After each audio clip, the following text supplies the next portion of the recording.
देखो बच्चों, आज जो तुम सब यहाँ हो, इसका मतलब ये नहीं कि तुमने कोई गलत काम किया है या फिर तुमने कोई कानून तोड़ा है। छोटी सी गलती की वजह से तुम्हें यहाँ आना पड़ा, इसे जेल मत समझना। पढ़ाई करने हॉस्टल आए हो। यहाँ से लोग पढ़ के टीचर, डॉक्टर, लॉयर बने हैं। अगर तुम लोग अच्छी तरह से पढ़ाई करोगे तो सरकार मुफ्त में शिक्षा देने के लिए तैयार है। इसलिए तुम में से कौन कौन क्या क्या पढ़ना चाहता है, तुम्हारे लक्ष्य क्या हैं, एक एक करके बताओ। सर, मेरा नाम कुमार है सर, मैं वकील बनना चाहता हूँ सर।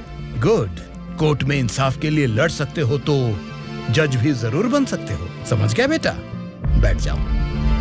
सर, मेरा नाम श्रावण है सर, मैं पुलिस वाला बनना चाहता हूँ। पुलिस बनने के लिए 10वीं भी काफी है, तो वहीं डिग्री पास करके आईपीएस के लिए प्रिपेयर होके तुम एसपी भी बन सकते हो। ठीक है? तुम्हारा नाम क्या है बेटा? मेरा नाम सूर्या है सर। तुम फ्यूचर में क्या बनना चाहते हो? सीएम। जीएम क्या? जीएम नहीं sir, CM, chief minister.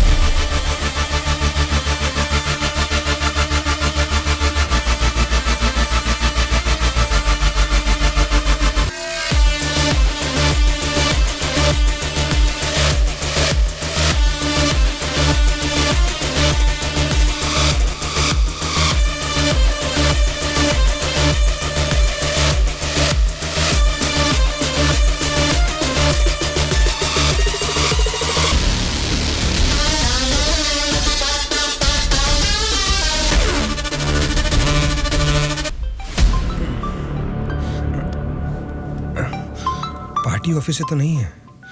Hello, क्या बात है सुब्बा राजू, ये आधी रात को मीटिंग क्यों बुलाया है? अरे आपको पता नहीं क्या, 10 दिन में इलेक्शंस का रिजल्ट्स है। सर्वे या कुछ तो आया होगा, उसे देख के मैडम को थोड़ा टेंशन आ गया होगा। वही बात है ना? वजह यही होगी सर, और क्या होगा।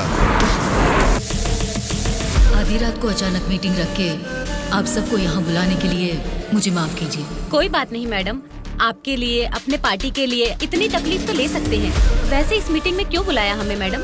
क्योंकि सभी वोटिंग सर्वेस चेक किए गए हैं। सर्वे में ये पता चला है कि पूरे राज्य की 175 असेंबली सीटों में इस बार सत्ता वाली पार्टी को 40% और विपक्ष की पार्टी को 42% सीट्स मिलने की संभावना है और बचे हुए असेंबली सीटों में इंडिपेंडेंट कैंडिडेट्स के जीतने की आशंका है। इसीलिए इस बार हमारी पार्टी को सरकार बनाने के लिए 10 सीटें हर हाल में चाहिए। इन 10 सीटों को हमें पक्का करना होगा। इसीलिए पूरे राज्य में जितने भी जीतने वाले इंडिपेंडेंट कैंडिडेट्स खड़े होंगे उन सबको हमारी पार्टी में शामिल करना होगा, तभी हम सरकार बना पाएंगे। अब हम सबको क्या करना होगा मैडम? आपके एक इशारे पे आपके लिए काम करने के लिए आपके पीछे 100 लोग हैं जो कुछ भी कर सकते हैं। उनको ठुकरा के इतनी भारी बारिश में अगर आप मुझे ढूंढते हुए आए हैं तो मैं समझ सकता हूँ मैटर कितना सीरियस है। बोलिए, ये बादशाह आपके लिए क्या कर सकता है?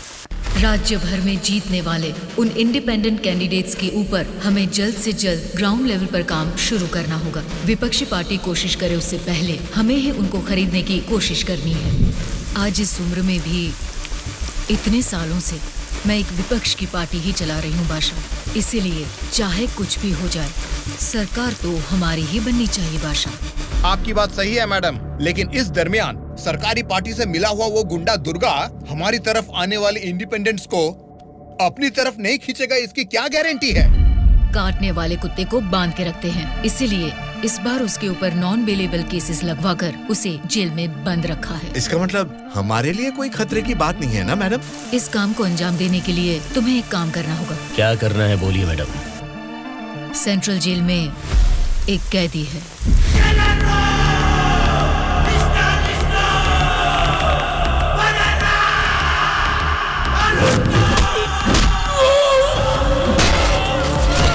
8-10 आदमियों को जेल भेजकर उसे मरवाना होगा। नाम क्या है उसका? दुर्गा।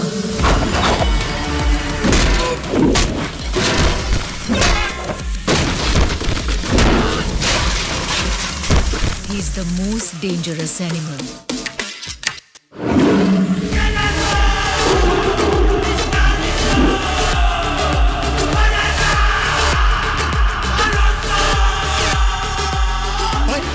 हमारी लोगों को कोई मार रहा है।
is here to break it all.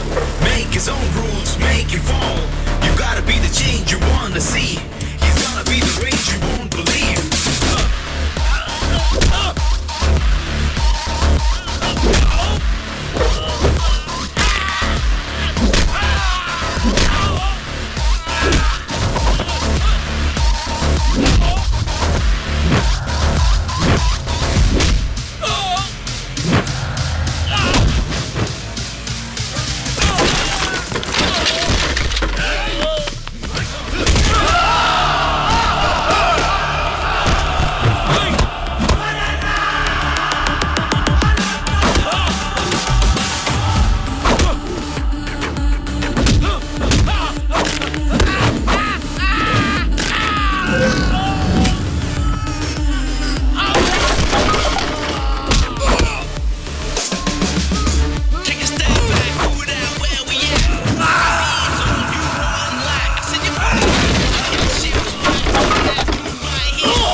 आप उसे मुझ पे छोड़ दीजिए मैडम, मैं देख लूंगा।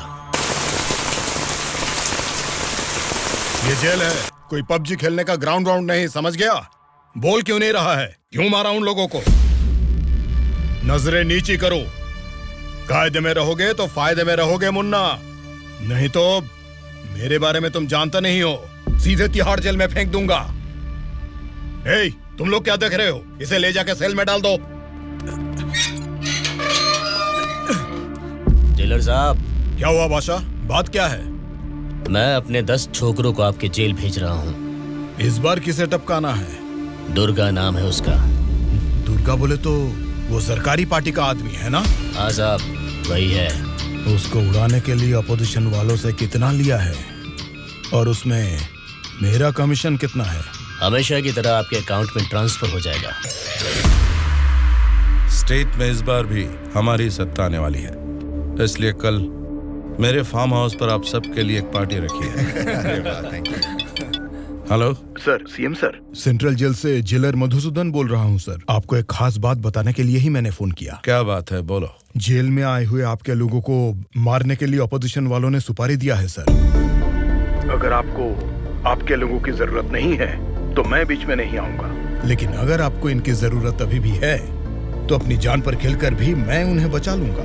अब आप बताइए, आप किन लोगों को मैं बचा लूं या फिर उनके हवाले छोड़ दूं?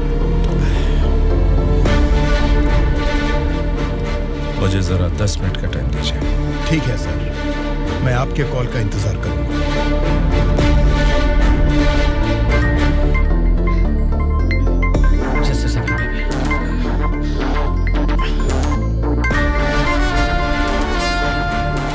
हेलो मामा, बोलिए। जेल में दुर्गा को उड़ाने के लिए ऑपोजिशन वाले प्लान कर रहे हैं। वो अभी भी हमारे लिए कोई काम का है क्या? अरे मामा, अब पूरा काम उसी के हाथ में है मामा। अगर हाथ पर हाथ धरे बैठे रहे तो वो पार्टी फिर से सत्ता में आ जाएगी, तो फिर वो हमारे किस काम का रहेगा? इस बार जैसा आप सोच रहे हैं, सत्ता हमारे हाथ में नहीं है मामा। 70% उन्हीं के फेवर में है। ये बात तुझे कैसे पता? इलेक्शन सर्वे रिपोर्ट्स में वो हमसे ज्यादा स्ट्रॉन्ग है मामा।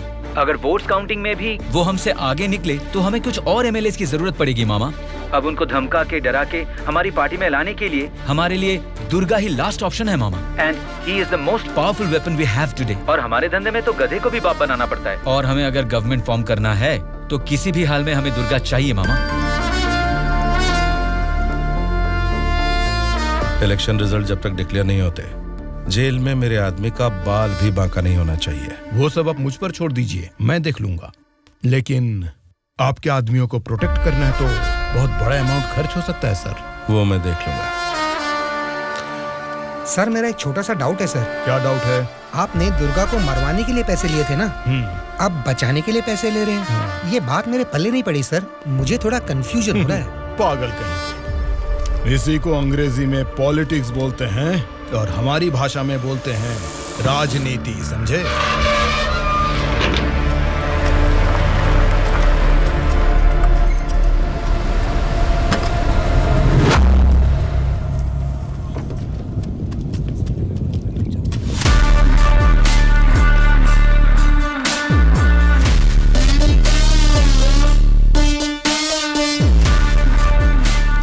ये लोग फिर से जेल में आ गए ना। अब लगता है जेल में कोई बड़ा कांड होने वाला है।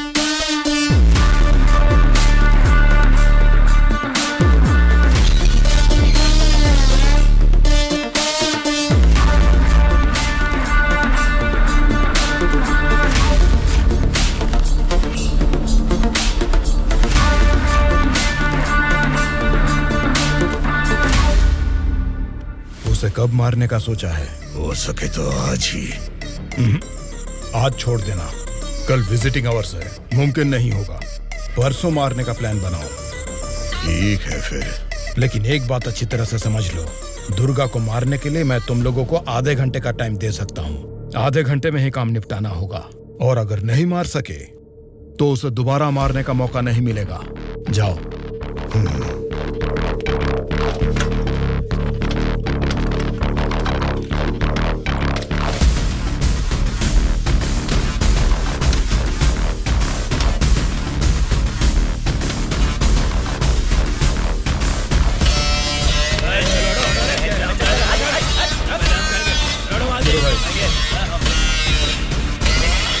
आगे चल। अल्लाह, ये सुना नहीं क्या?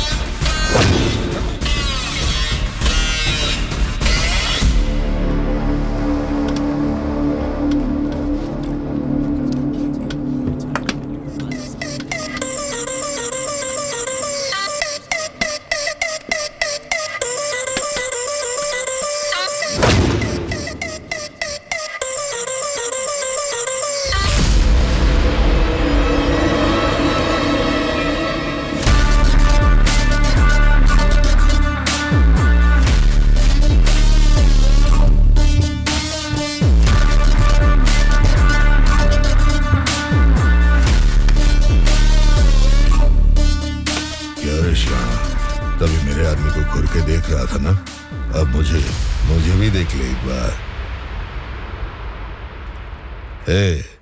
बहरा है क्या? आंखें निकाल कर गोटियां खेलूंगा। बोलना। तेरे से बात करे ला रे, समझ में नहीं आता भाई क्या बोल रहा है। देखना, एक बार देख मुझे।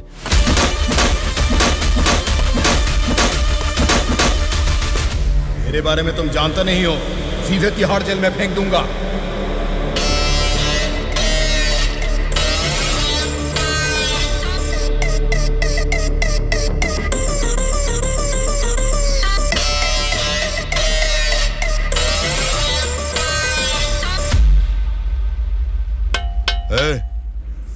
तुझसे मिलने कोई आया है? मिलने।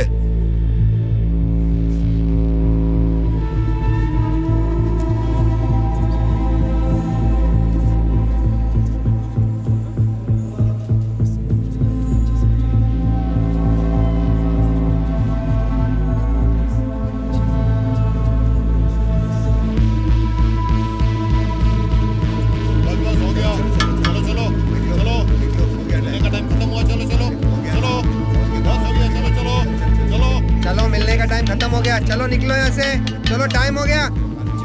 चल शिवा तू निकल, मैं बाद में ध्यान रख अपना।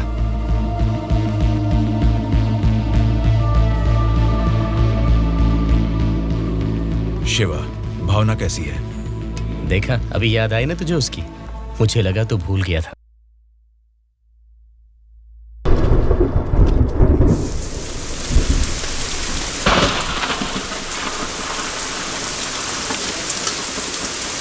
वो दुर्गा वॉशिंग एरिया में है, बिना गड़बड़ किए उसे टपका देना।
फेंक क्या रहे हो?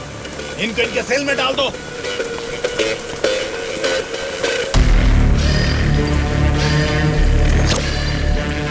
हाँ जेलर साहब। यो बादशाह, तुम और 10 लोगों को भेजोगे ना तो भी जेल में उस दुर्गा को नहीं मार सकोगे।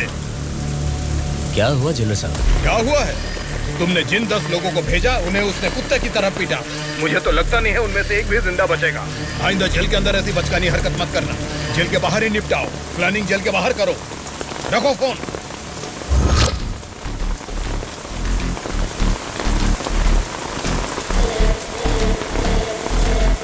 आपने जो यकीन मेरे ऊपर किया था मैं उससे निभा नहीं पाया मैडम।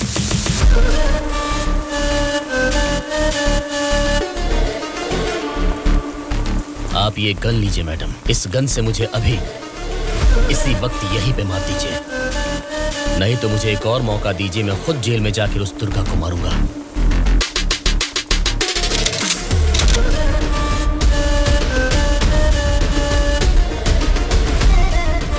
अगले हफ्ते इलेक्शन के रिजल्ट आने वाले हैं। अगर रिजल्ट मेरी फेवर में नहीं आए तब बताऊंगी कि तुम्हें किसको मारना है।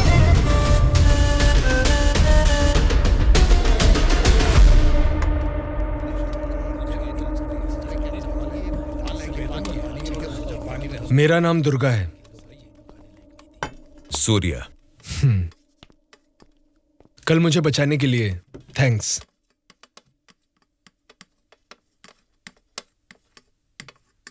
तुम्हारे बारे में सुना था, तुम किसी मर्डर केस में जेल आए हो।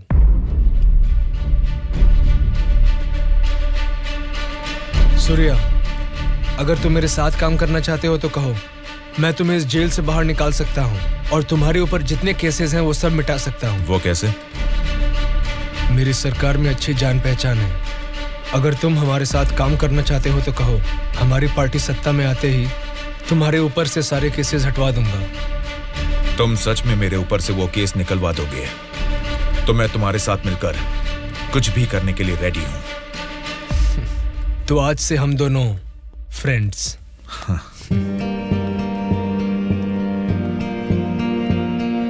अच्छा, उस दिन वो लोग तुम्हें मारना क्यों चाह रहे थे?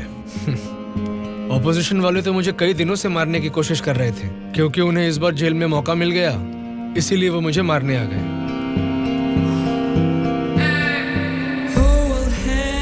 अगर उस दिन वो लोग तुम्हें मार देते तो? क्या होता? जेल में तुम्हारे जैसे अच्छे फ्रेंड को खो देता।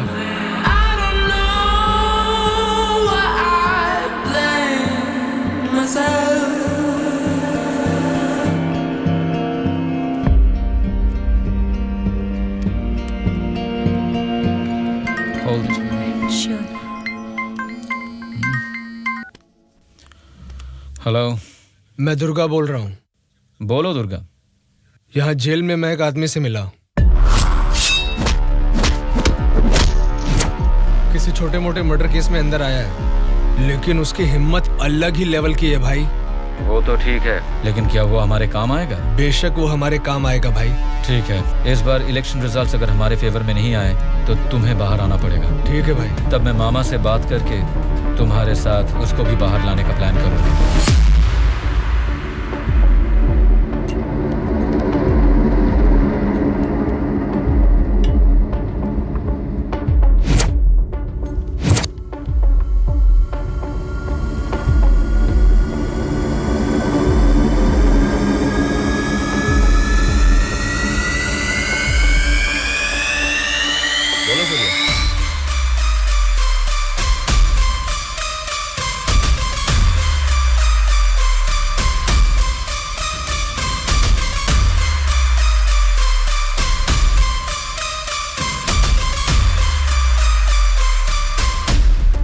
देखो सूर्या, ये सोसाइटी नहीं बदलेगी, ना ही जनता।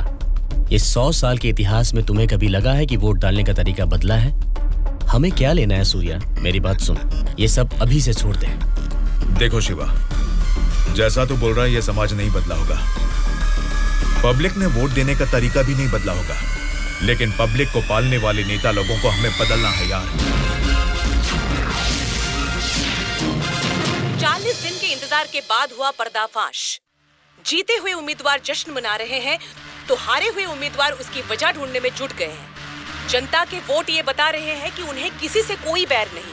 दोनों मेजर पार्टियों को इलेक्शन में लगभग एक समान वोट मिले हैं। राज्य के पूरे 120 असेंबली सीटों में से सरकारी पार्टी को 48 सीट मिले हैं, वहीं ऑपोजिशन पार्टी को 52 सीट मिले हैं। बाकी 20 सीटें इंडिपेंडेंट एमएलएस को मिले हैं और वो ही तय करेंगे कि राज्य में सरकार किस पार्टी की बनेगी। अब उनमें से कितने लोग कौन सी पार्टी को समर्थन करेंगे, राज्य की सत्ता कौन सी पार्टी को जाएगी, ये सब जानने के लिए शक्ति परीक्षण होने तक सबको इंतजार करना ये होगा। क्या है सर, इस बार ऐसे कैसे हो गया? अब हम क्या करेंगे सर? इस बार भी गवर्नमेंट हमारी ही बनेगी।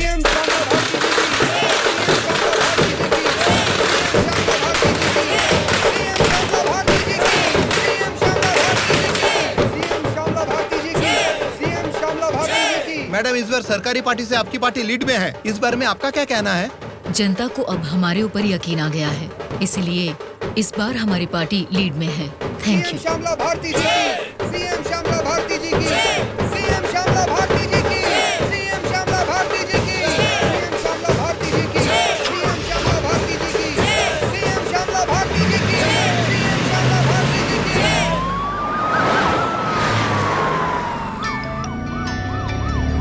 मैडम, सीएम राम मोहन राव जी का फोन आया है। बोलिए एक्स सीएम राम मोहन राव जी, कैसे लगे आपको इस बार के इलेक्शन के नतीजे? इस बार 4 सीट आपको ज्यादा मिली है, ऐसा सोचकर ये मत समझिए कि जीत आपकी हुई है। मिस श्यामला भारती जी, आपको सरकार बनाने के लिए आपकी पार्टी का और 10 एमएलए की जरूरत है। अगर 10 एमएलए को खरीद लिया तो भी 10 दिन के अंदर शक्ति परीक्षण के लिए उनका वहाँ होना बहुत जरूरी है। तो जाहिर है कि आपकी पार्टी को मेरी पार्टी से भले 4 सीटें ज्यादा आई है या मेरी पार्टी को 4 सीटें कम आई है, तो भी आखिर में असेंबली में आपकी जगह हमेशा की तरह विपक्ष में ही रहेगी। ये बात मत भूलिएगा मिस श्यामला भारती जी। ठीक है राम मोहन राव जी, इस बार संसद में हम विपक्ष में रहेंगे या आप विपक्ष में रहेंगे, देखते हैं। Good luck.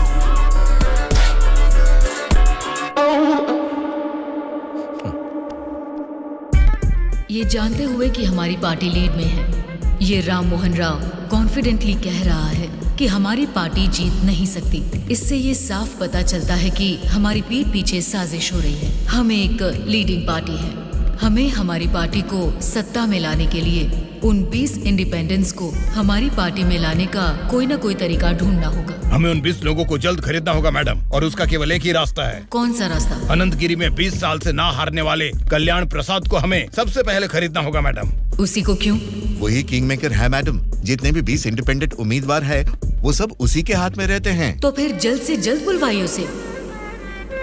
कल्याण प्रसाद को फोन करके कहो कि तुरंत मेरे फार्म हाउस पर आकर मुझसे मिले। ओके? ठीक है सर।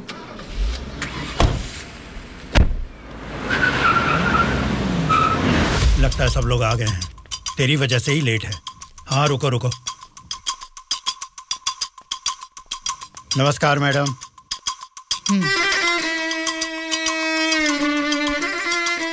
मैडम डायरेक्टली पॉइंट पर बात करेंगे, इससे दोनों का टाइम बचेगा। मैं भी सीधे पॉइंट पर आकर बात करूंगी। आपके 20 एमएलएस को हमारी पार्टी को समर्थन देना होगा। इसके लिए आपके एक एक एमएलए की कीमत बताइए। एक एक एमएलए ने अपने मतदान क्षेत्र में जीतने के लिए तकरीबन 50 करोड़ रुपए खर्च किए हैं। एक एक एमएलए को 100 करोड़ दे दीजिए। क्या मतलब? एक एक एमएलए को 100 करोड़? मतलब इसके हिसाब से 20 एमएलए को 2000 करोड़? हाँ मैडम। इतना क्यों? मार्केट में आजकल रेट बहुत बढ़ गए मैडम। एक जमाने में खाना पकाने का तेल 100 रुपए लीटर मिलता था और अब 230 रुपए हो गया है। फिर भी लोग खरीद रहे हैं ना।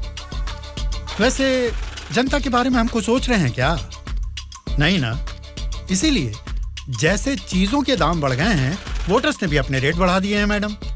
एक टाइम पे 1000 रुपए में मिलने वाले वोट अब 5000 में मिलते हैं। यहाँ कोई भी कैंडिडेट को देख के वोट नहीं डालता मैडम, वो वोट डालता है कैश देखकर ही। मतलब आपके एमएलएस को हमारी पार्टी को समर्थन देना है तो आपको 2000 करोड़ देने होंगे, सही कहा? 2000 करोड़ नहीं मैडम। तो फिर?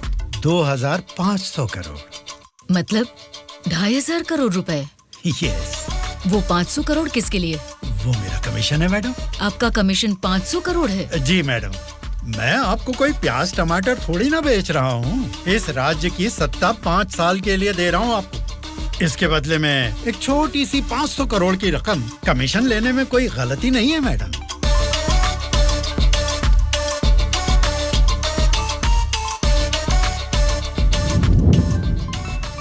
सत्ताधारी पार्टी का फोन। अगर मेरा प्रपोजल आपको जमता है तो फोन काट दूंगा, और नहीं तो इस बार फिर से उन्हीं की सरकार बनेगी। सोच लीजिए।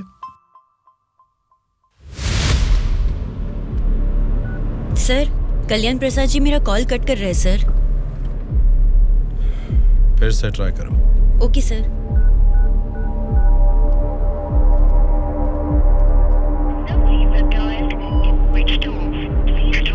सर, फोन स्विच ऑफ आ रहा है सर। ठीक है, उसे वॉइस मैसेज भेज दो। Okay sure sir. आपने 2500 करोड़ मांगे जो मैं दे रही हूँ।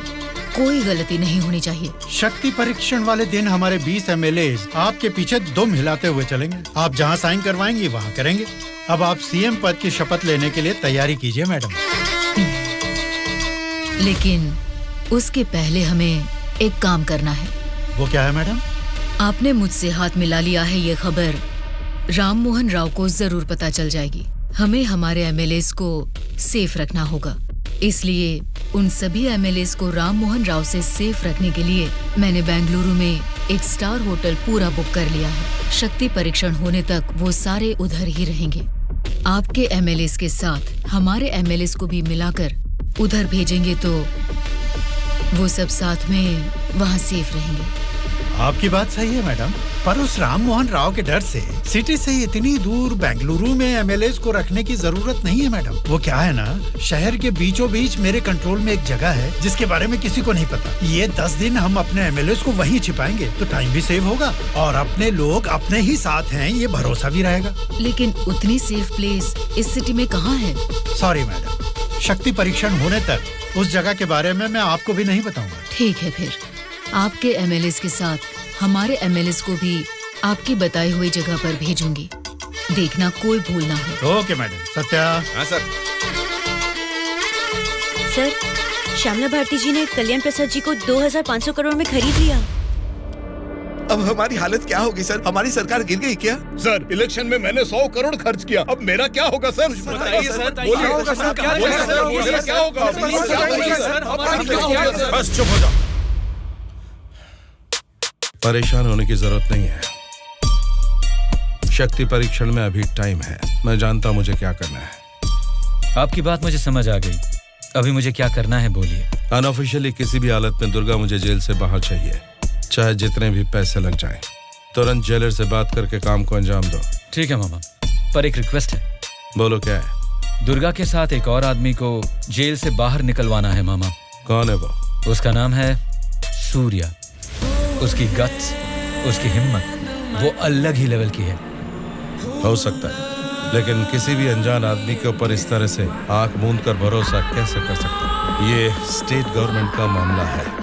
अगर कुछ गलत हो गया तो मेरा पूरा पॉलिटिकल करियर खत्म हो जाएगा। मेरा यकीन कीजिए मामा, हमारे गवर्नमेंट को गिरने से बचाने के लिए इस ऑपरेशन में दुर्गा से ज्यादा वो ही एक्टिवली काम करेगा। ठीक है, अगर तुम उसकी इतनी तारीफ कर रहे हो तो काम खत्म होते इन दोनों को फिर से जेल में डाल दूंगा। मैं भी उससे जरूर मिलना चाहूंगा।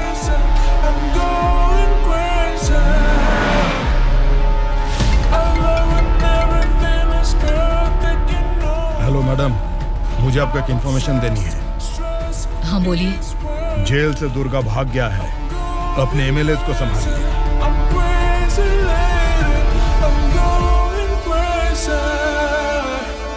इनको अभी छोड़ के आपने वो पार्टी को इन्फॉर्मेशन क्यों दे दिया सर? वो लोग आपस में लड़के मरेंगे तो ही ना हम जैसे लोग सेफ रहेंगे।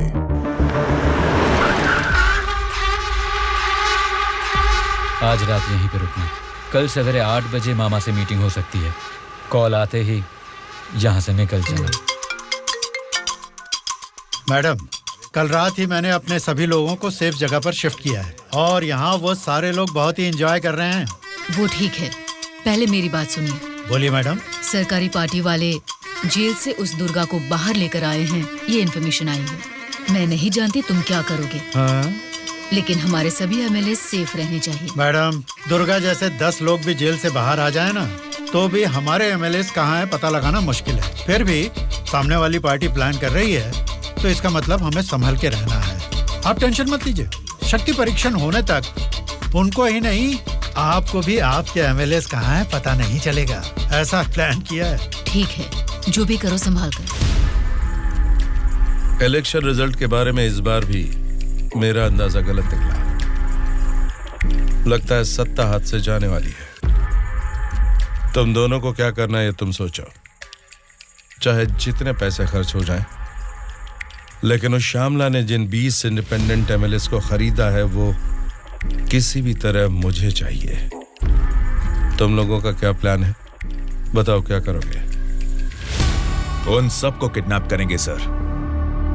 किडनैप? हाँ सर। 20 एमएलएस को किडनैप करना तुम्हें स्कूल के बच्चों को किडनैप करने के जैसा लग रहा है क्या?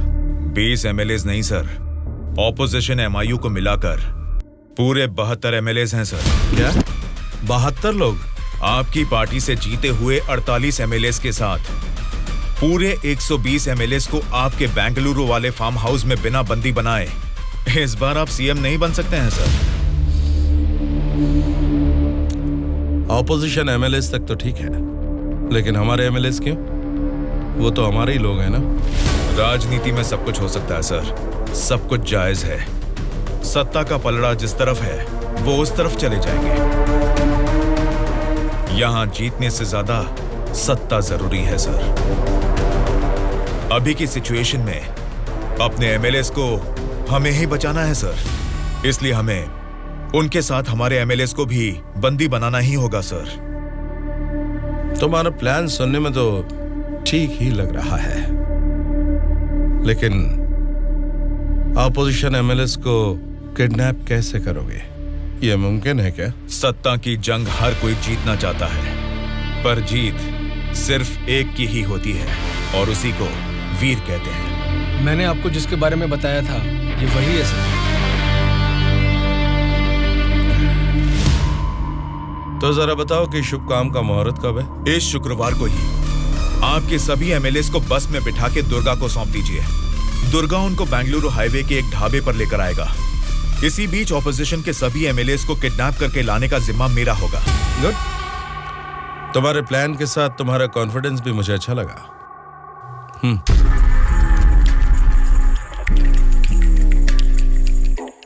इस बैग में 2 करोड़ है। इसे सिर्फ एडवांस ही समझो। जैसा सोचा है, अगर काम वैसा ही हुआ तो तुम्हारे ऊपर जितने भी केस हैं उनको हटाने के साथ ही इस तरह के कई बैग्स तुम्हें मिलेंगे। इस बार भी आप ही सीएम पद की शपथ लेंगे, उसके लिए तैयार रहिएगा।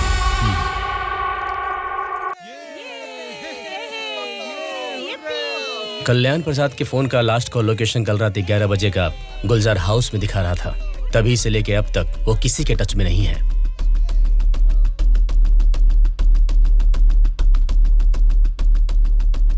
तो फिर वो पक्का गुलजार हाउस में ही है। हाँ बोलो। मैडम, आपके लिए एक बैड न्यूज है। गुलजार हाउस में ठहरे हुए आपके सभी एमएलएस को सत्ता वाली पार्टी के लोग किडनैप करने की कोशिश कर रहे हैं। आप फौरन उनको वहां से कहीं और शिफ्ट करवाइए, नहीं तो सीएम नहीं बन पाएंगी। लेकिन तुम कौन हो? आपका हितैषी हूं।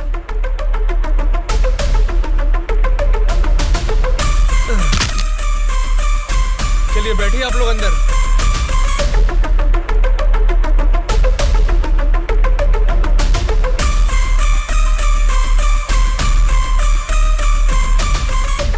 बोलिए मैडम। कहाँ हैं आप?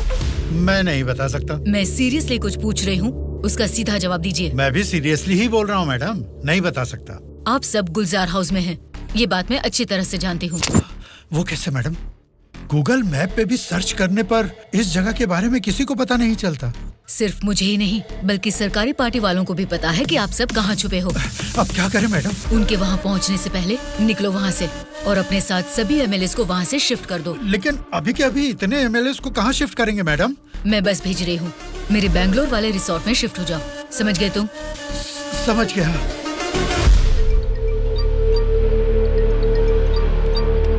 जी मैडम। बादशाह, तुम्हें मेरा एक काम करना होगा।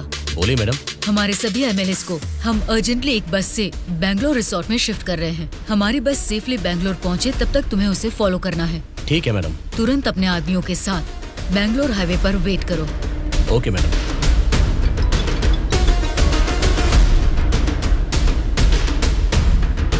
हेलो मैडम, मैं ट्रैवल एजेंसी का बस ड्राइवर बोल रहा हूँ मैडम। कहाँ पहुँचे तुम? मैं बिल्कुल सही लोकेशन में पहुँच गया हूँ मैडम। ठीक है, हमारे लोग वहाँ आएंगे, वेट करो। ठीक है मैडम।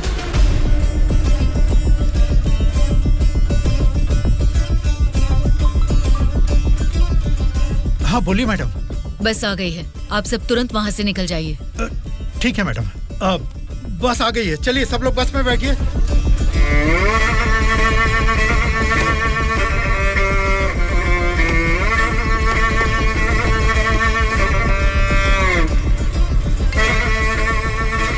मैडम, सब लोग बस पे चढ़ गए मैडम। अभी निकल सकते हैं क्या मैडम? Okay madam. बोलो सूर्या। दुर्गा, हमारा प्लान सक्सेस हुआ। अब सभी एमएलएस मेरे कब्जे में हैं। तुम हाईवे के ढाबे पे वेट करो, मैं भी पहुंचता हूँ। ओके। क्या रे, कुछ पता? बोलिए मैडम। बस निकल गई है और थोड़ी ही देर में बैंगलोर हाईवे एंटर करेगी। अगर कोई भी हमारी बस को फॉलो करता हुआ दिखे तो उसे वहीं मार देना।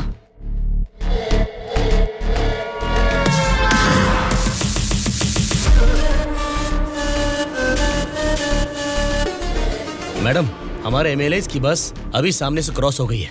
तुम ध्यान से हमारी बस को फॉलो करना, ठीक है? ठीक है मैडम। ए चलो रे।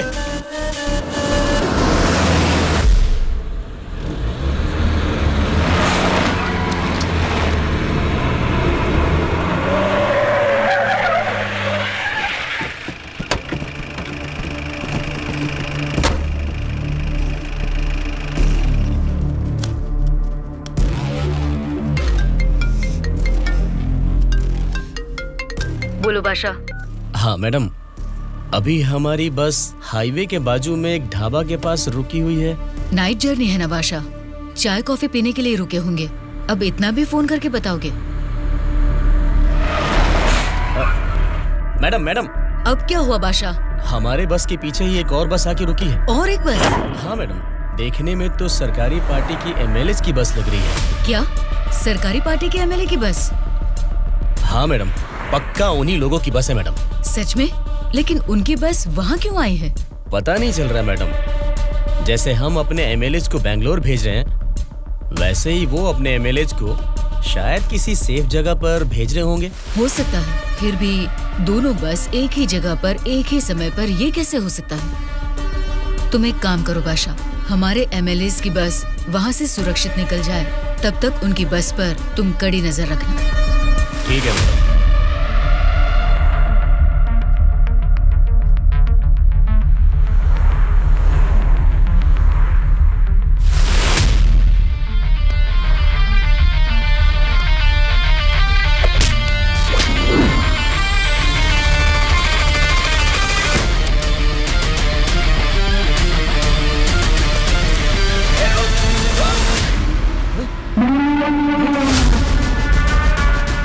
बोलो बादशाह। हमारे बस ड्राइवर ने सरकारी पार्टी के बस ड्राइवर दुर्गा को मार के उनकी बस को भी हमारे बस ड्राइवर ही ड्राइव करके ले जा रहे हैं मैडम।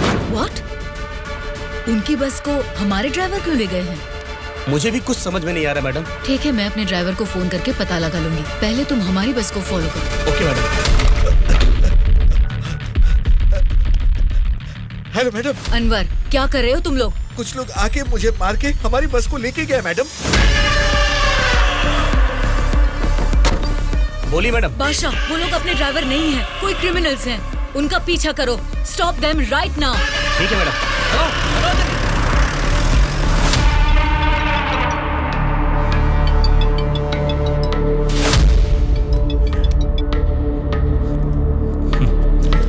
बोलिए श्यामला जी, इस वक्त कैसे याद किया? बड़े रिलैक्स्ड मूड में लग रहे हैं आप। एक शॉकिंग न्यूज सुनाऊं आपको? बताइए, क्या है वो? अभी तक मैंने सोचा कि संसद में आपके और मेरे बीच में स्पर्धा है, लेकिन हमारी इस स्पर्धा में किसी तीसरे ने एंट्री ली है। उसने क्या किया है, अगर ये आपको बताऊंगी तो बहुत बड़ा झटका लगेगा। वो तीसरा कौन है और उसने क्या किया है, ये आप बताएंगी, तभी तो पता चलेगा कि मुझे बड़ा झटका लगेगा या नहीं। जेल में से आपने एक जानवर को बाहर निकलवाया मिस्टर राव। उस जानवर को मारकर उस तीसरे ने हमारे एमएलए के साथ आपके एमएलए को भी किडनैप करके वहाँ से भाग गया है मिस्टर राव। अगर मुझे पता चला कि उस तीसरे और आपके बीच में कुछ कनेक्शन है, तो मेरी एक बात याद रखना, आपका पॉलिटिकल करियर मैं पूरी तरह से बर्बाद कर दूंगी मिस्टर राम मोहन राव।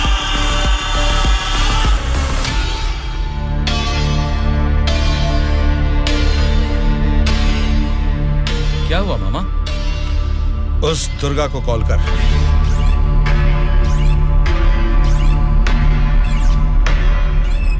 वो फोन नहीं उठा रहा है। उसके फ्रेंड को कॉल कर।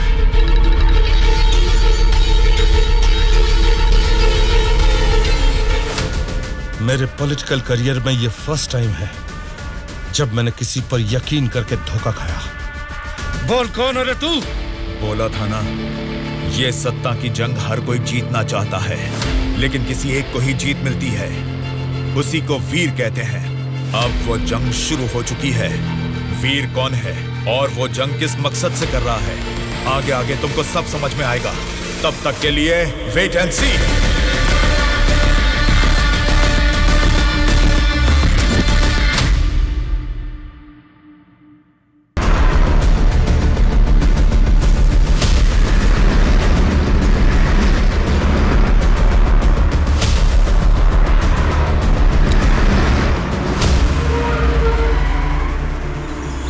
ये कौन सी जगह है? बेंगलुरु रिसोर्ट बोले थे, गलती से किसी और रूट में तो नहीं आ गए? घना जंगल लग रहा है ये तो।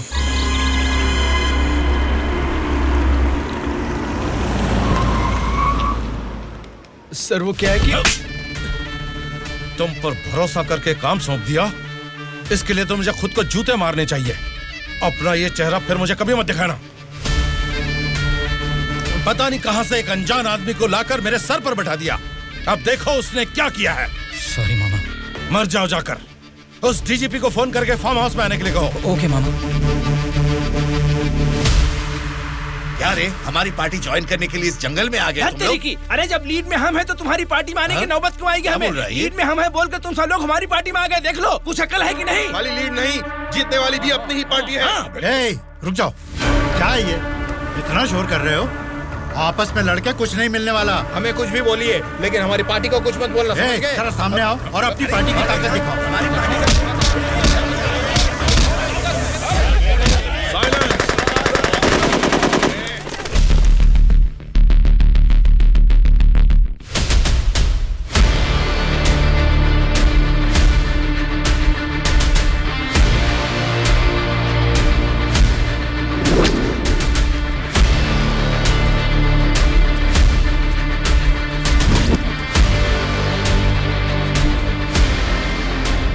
क्या सोच रहे हो?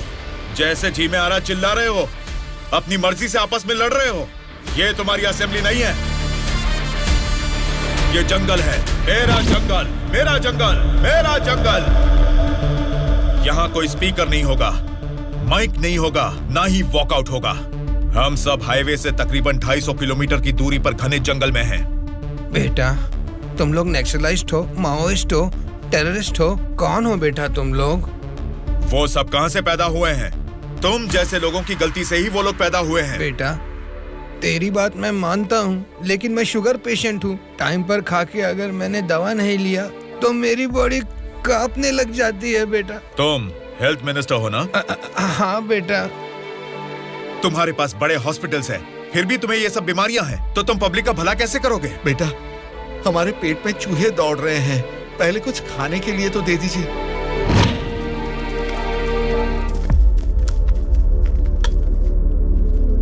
ये क्या खाना है?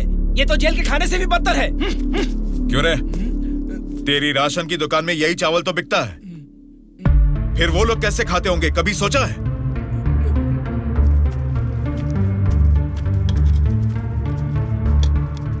बस बेटा बस, चावल खाने में कमी ही करनी चाहिए, ज्यादा नहीं खाना चाहिए। अच्छा, तो फिर इतनी जायदाद कैसे बना ली? उसमें भी तो कमी कर सकते थे, पर उसमें तो करोगे नहीं। देखो बेटा, तुम्हारी बातें और करतूतें तो कमाल की हैं, लेकिन कमी है तो बस चेहरा नहीं दिखाया तुमने। जरा वो भी दिखा दो। तुझसे देखा नहीं जाएगा। बाप रे, इतना डरावना है तुम्हारा चेहरा? तो फिर देखो। हाँ तो फिर दिखाओ ना।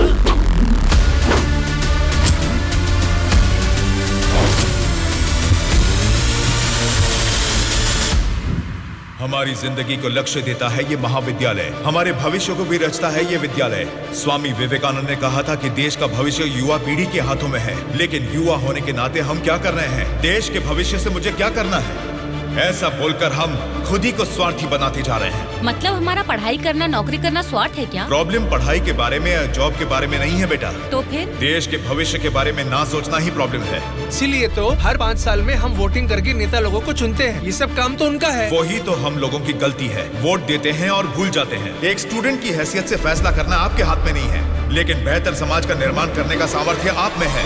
उन लोगों को खड़ा करके पूछने का हक भी आपको है। जब आप लोग ऐसा करेंगे तब स्वामी विवेकानंद की बात सच होगी कि देश का भविष्य युवाओं के हाथों में है। जाल खरीदने के लिए पैसे देंगे, नाव खरीदने के लिए लोन देंगे। तुमसे यही वादा इलेक्शन से पहले किया गया था ना, लेकिन अब सत्ता में आकर 4 साल होने के बाद भी एक भी वादा पूरा नहीं किया। इसको आप कब तक सहेंगे और कितने दिन भुगतेंगे? इन एमएलएस को जीतने दीजिए और सवाल कीजिए।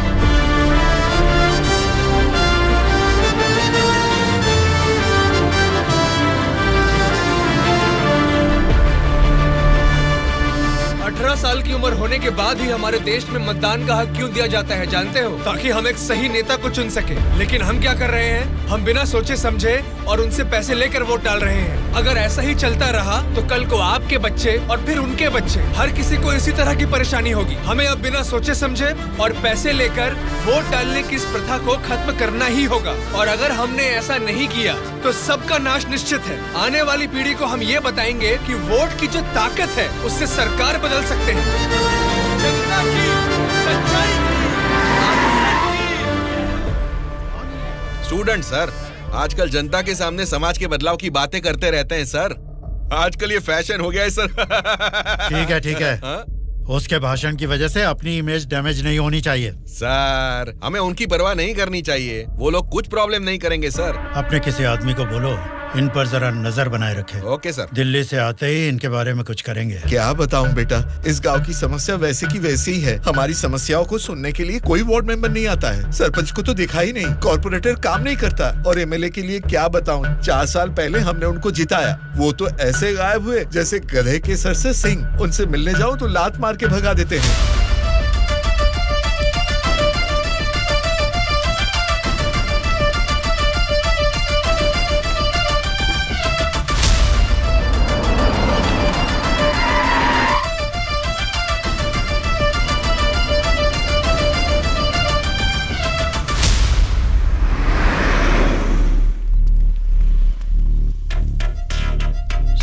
हाँ सर। हम बगल वाली स्टेट में गए थे ना? हाँ सर। तो ये यूएस गए थे, ऐसा फ्लेक्सी क्यों लगा है? हाँ सर। चलो लगे रहने दो सर। फोटो अच्छी है। लगाया किसने इसको? और कौन सर, वो स्टूडेंट्स ही हैं।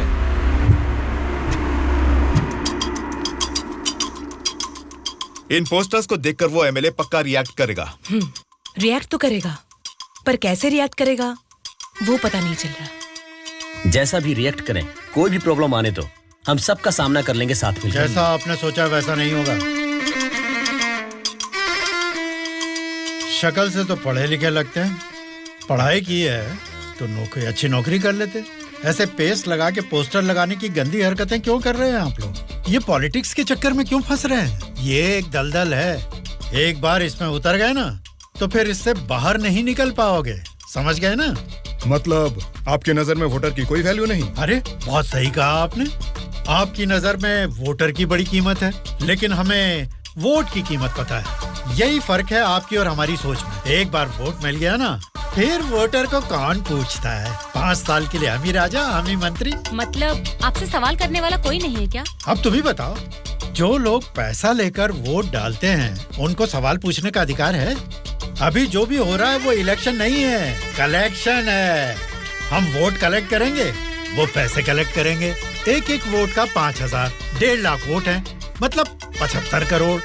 उसके साथ दारू, बिरयानी, नाच गाना, पोस्टर, पब्लिसिटी, इनके अलावा हमारे नेता को मिलने वाले गिफ्ट्स। बाप रे, तकरीबन 150 से 200 करोड़ खर्च होता है। अब इस खर्चे को प्रॉफिट में बदलना है, 200 करोड़ का 1000 करोड़ बनाना है। ये सब करने में ही 5 साल निकल जाएंगे। फिर जनता की सेवा करने का टाइम कहाँ रहेगा? वैसे वोट बेचने वाले की हम सेवा क्यों करें? उसको पूछने का हक नहीं है, क्योंकि उसने तो अपना वोट बेच दिया है। इसलिए मैं तुम लोगों को आखिरी बार बोल रहा हूँ, सड़क छाप गुंडागर्दी से जिंदगी शुरू की थी, अब स्टेट मिनिस्टर हूँ। मुझे फिर से गुंडा बनने पर मजबूर मत करो। इलेक्शन नजदीक आ रहे हैं। पिछली बार वोट के लिए 5,000 मांगे थे, इस बार 10,000 मांगेंगे। हमें इसके लिए तैयार रहना है। यहाँ वोट के लिए ही नहीं, सीट के लिए भी पैसे देने हैं। पार्टी हाईकमांड मेरी परवाह नहीं करेगी तो मुझे बहुत दिक्कत हो जाएगी। मेरे रास्ते से हट जाइए। इसके बावजूद भी अगर किसी ने रोका तो तुम सबकी डेट ऑफ बर्थ तो अलग अलग है, लेकिन डेट ऑफ डेथ एक हो जाएगी, याद रखना। चलता हूँ। डार्लिंग, सब अच्छा ही हुआ है। टी स्टेट का एडवांस दे दिया है। अगले महीने इलेक्शन है, उसके बाद रजिस्ट्री होगी। ऊटी टी स्टेट की तुम ही मालकिन हो। तुम्हारा सर देखो। आपकी नजर में वोटर की बड़ी कीमत है, लेकिन हमें वोट की कीमत पता है। एक बार वोट मिल गया ना, फिर वोटर को कौन पूछता है? 5 साल के लिए हम ही राजा, हम ही मंत्री।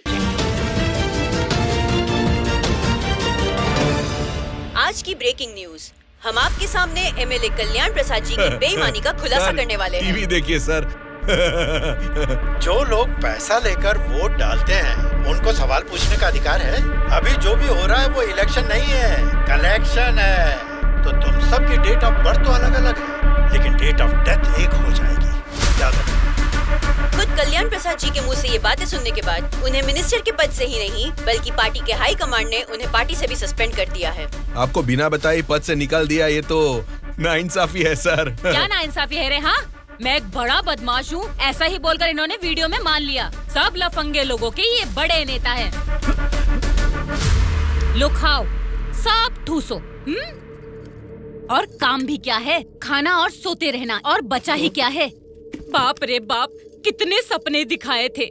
ऊटी में टी स्टेट लूंगा, कर्नाटक में कॉफी स्टेट लूंगा, अगले इलेक्शन में जीतूंगा तो मैं होम मिनिस्टर बनूंगा, तुम होम मिनिस्टर की बीवी बनोगी, बाद में सीएम और मैं सीएम की बीवी। क्यों जी, तुम तो मुझे सीएम की बीवी बनाना चाहते थे, तुम तो खुद ही सीएम नहीं बन पाए। अभी देखो, नालायक की बीवी बनकर बैठी हूँ यहाँ पर। मैं सोच रही थी सीएम की बीवी बनने के लिए क्या करना पड़ेगा।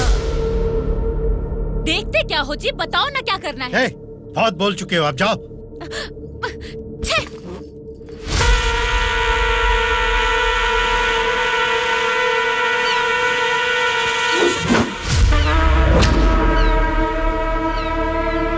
अरे क्या कर रहा है? निकाल उसे। माफ कीजिए सर, अपने लोग हैं, मछली पकड़ना सीख रहे हैं, गलती से आपके ऊपर गिर गया। आप जाइए सर।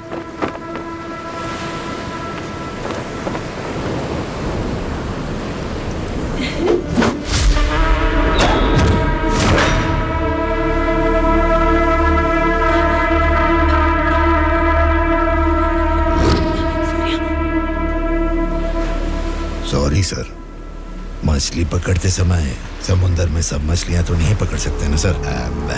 हमारे हाथ में आई हुई मछली पकड़ेंगे, गलत मत समझिए।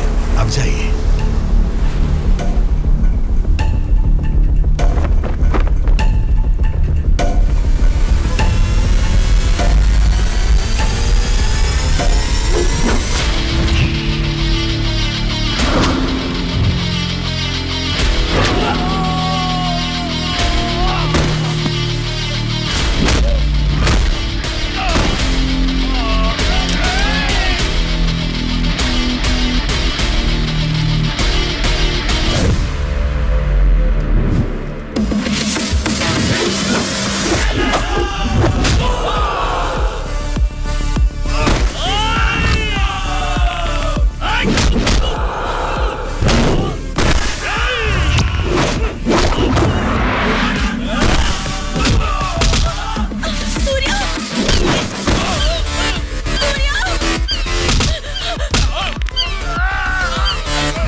किसने तुम सबको भेजा है? बता, जल्दी बता।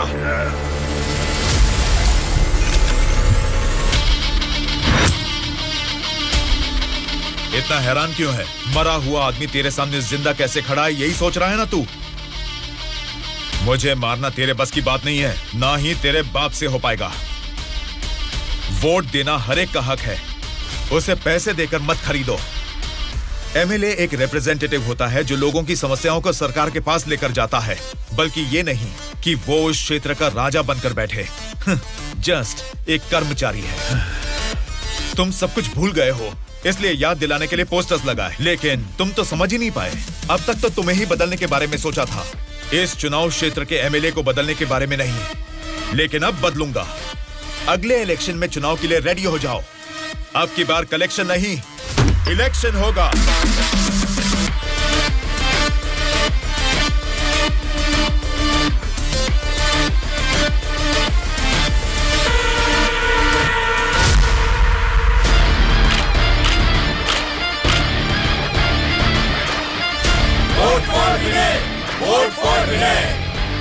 इसका नाम विनय है।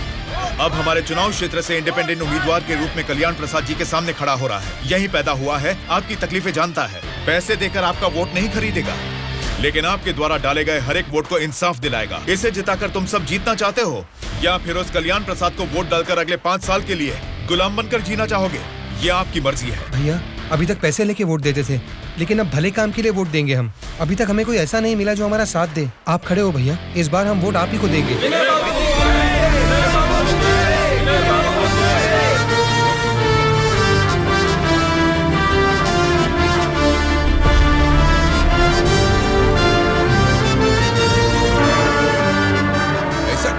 यहाँ आप लोग बैठकर ताश खेल रहे हैं और वहाँ आपके सामने दूसरा लीडर खड़ा हो रहा है। देखो, पैसे लेकर वोट डालने वाली जनता के रहते हैं, इनकी परवाह नहीं करनी है। आपका बोया हुआ पेड़ आपको ही छांव देगा। आपका डाला हुआ वोट भविष्य का फैसला करेगा। अब किसे वोट देना है, ये आप ही तय कीजिए।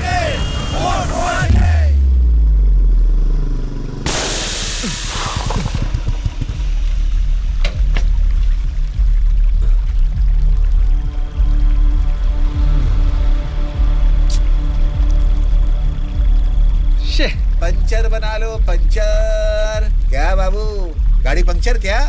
हाँ भाई, जरा अर्जेंटली जाना है। आप पंचर बना दोगे? बनाऊंगा ना। आगे जाके ये हमारे गांव का एमएलए बनेगा। पंचर थोड़ा खट से बना रे।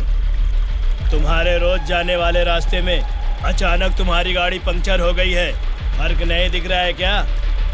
उसके साथ जैसे गाड़ी पंक्चर हुई तभी पंक्चर वालों का हाजिर होना अजीब नहीं लग रहा है? वैसे तो इलेक्शन में खड़े होना भी अजीब बात है। आप तो एमएलए बन जाएंगे, असेंबली में चले जाएंगे, अपन तो इधर ही रह जाएगा ना। हम तो गुंडागर्दी ही करेंगे, और करेंगे भी तो क्या होगा? मारना, काटना, जलाना और बलात्कार करना। हम किसको मारेंगे, किसको काटेंगे जानते हैं? तेरे दोस्तों को। तेरे दोस्त सूर्या को बहुत बुरी मौत मारेंगे। बाद में बच्चे का कौन जानते हैं आप? आपके साथ घूमती है ना वो गोरी गोरी लड़कियां, जैसे चाहे मजे करेंगे। अय्याशी करके मुंबई रेड लाइट एरिया में जाके बेच देंगे उनको। सोच लेना। चलो रे।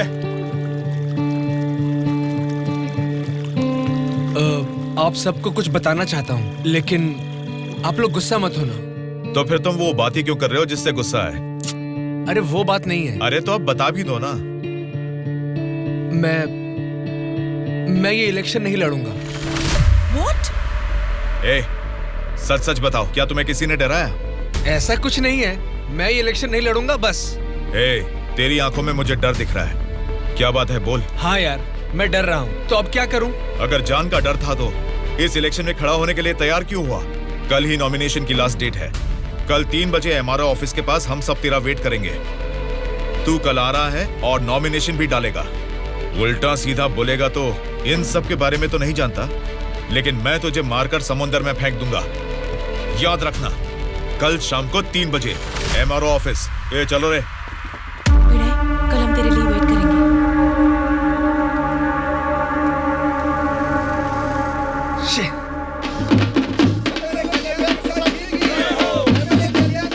पता नहीं कहाँ रह गया। अपने आप को समझता क्या है वो?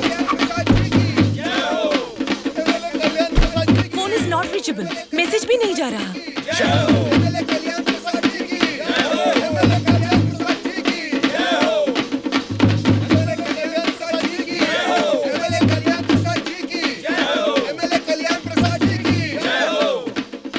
संभाल के रखना, बात के कार्यक्रम में काम आएंगे।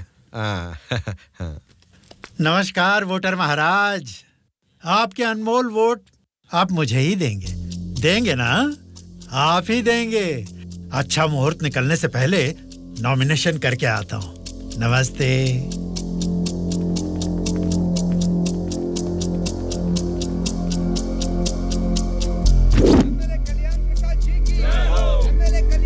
विनय को फिर से कॉल करो। इतना टाइम हो गया, अभी तक नहीं आया। छोटे भाई, आपका कैंडिडेट अभी तक नहीं आया ना? राहु काल शुरू हो चुका है।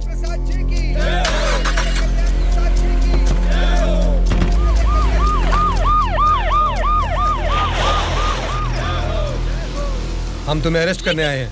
हमें चलो बताते हैं।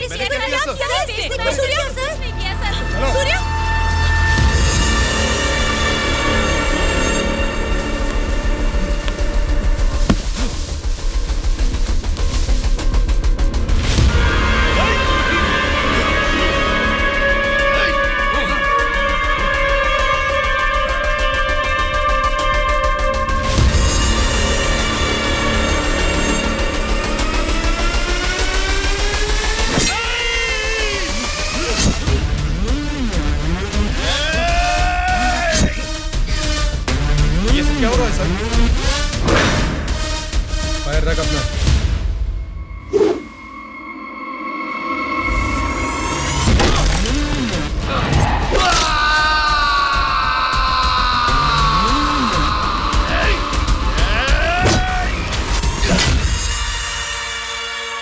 पकड़ रहे इसे। सर ये सब क्या हो रहा है सर? हो रहा है नहीं, जो हुआ है वो बता रहा हूं। पकड़ इसे।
इंस्पेक्टर साहब, छोटे भाई से कुछ बात करनी है। Okay sir.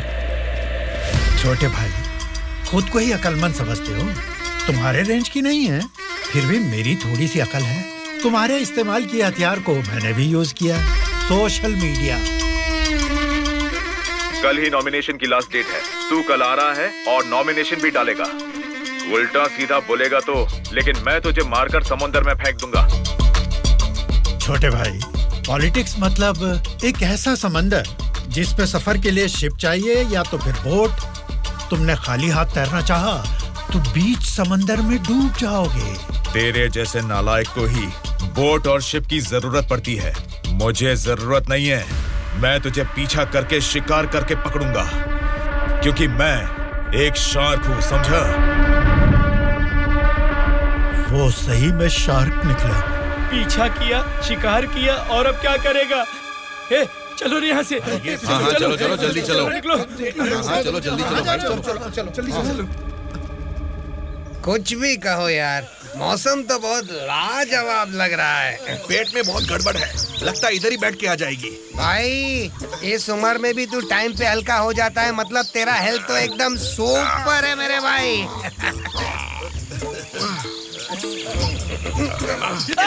अरे मेरा पेट गड़बड़ चल रहा है यार। मारे मर रहा हूँ, ऊपर से तुम लोग गोली चला रहे हो। तेरी गोली से हम लोग डरने वाले नहीं है, समझा? ठंडे ठंडे पानी से नहाना चाहिए, जाना है या नहीं। तू पागल हो गया क्या? कोई अपना लीज खुला छोड़ के नहाता है क्या? मैं तो डर ही गया। मेरे लीज पे बुरी नजर डालता है। घर में बाप भाई है कि नहीं? अभी भी तेरा लीज जीतना ही है, एनाकोंडा नहीं बना पाया। तुम लोगों को लीच और एनाकोंडा में फर्क नहीं समझता है क्या? लीच हो या एनाकोंडा हो, बीन बजाने से भी कोई फर्क नहीं पड़ने वाला है। अरे इस जंगल में बीन ठीक से नहाने भी नहीं देता है, ठीक से हल्का भी नहीं होने दिया, गोलियां पे गोलियां चलाया जा रहा है। ये क्या हाल हो गया हमारा? एक नहीं, दो नहीं, पूरे 120 एमएलएस को प्री प्लान तरीके से किडनैप करके ले गया है। मेरी समझ में नहीं आ रहा क्या करूं। ये सब मैंने किया है। ये बात अगर जनता या मीडिया को पता लगी तो इतने साल की मेहनत से बना मेरा पॉलिटिकल करियर बर्बाद हो जाएगा। आप फिक्र मत कीजिए सर, ये हम पर छोड़ दीजिए। किडनैपर से सारे एमएलएस को कैसे सुरक्षित लाना है ये मुझ पर छोड़ दीजिए। किरण सर, ध्रुवा कहाँ है पता करो और तुरंत मेरे ऑफिस में आने के लिए कहो, तुरंत। Okay sir. मैं चलता हूँ सर।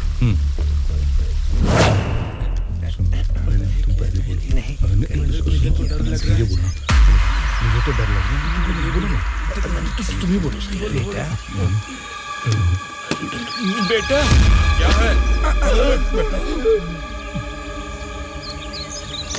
आपके बारे में सब कुछ पता चल गया बेटा। सच में नाइंसाफी हुई है। मैं सच बोल रहा हूँ, लेकिन गलती तो उसने की है। फिर हम लोगों को यहाँ लेकर क्यों आए हो बेटा? चाहिए तो उसको अकेले रख लो और हम लोगों को छोड़ दो बेटा। ठीक है, तुम लोग कह रहे हो तो मैं तुम्हें छोड़ दूंगा। उससे पहले मैं तुम सबसे 3 सवाल पूछूंगा। अगर तुमने सही जवाब दिया तो मैं तुम सबको आज ही छोड़ दूंगा। पहला सवाल, आप में से सनी लियोन को कितने लोग जानते हैं? क्यों नहीं जानते सर? वो तो मेरी पसंदीदा फिल्म स्टार हैं। उसे देखे बिना मुझे नींद ही नहीं आती, समझे? दूसरा सवाल, पूजा हेगड़े को कितने लोग जानते हैं? पूजा हेगड़े का मैं बहुत बड़ा फैन हूँ बेटा। एक चुम्मा, एक चुम्मा, एक चुम्मा।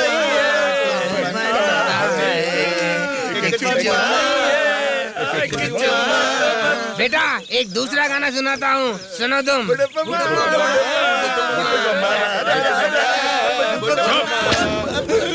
तीसरा सवाल, नारायण स्वामी को कितने लोग जानते हैं? भाई नारायण स्वामी ना, उनका व्रत मैं हमेशा रखता हूँ। तुम सनी लियोन को जानते हो? पूजा हेगड़े ने कितने एक्टर्स के साथ डांस किया ये भी जानते हो?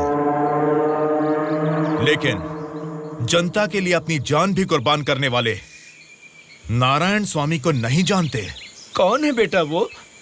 कोई देवता है क्या? हाँ, देवता ही है, लेकिन मंदिर में रहने वाला देवता नहीं, जनता के दिल में रहने वाला देवता, नारायण स्वामी।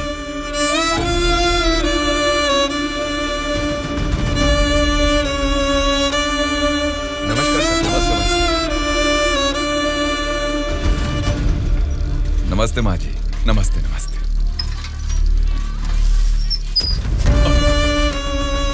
ये क्या किया बहन जी?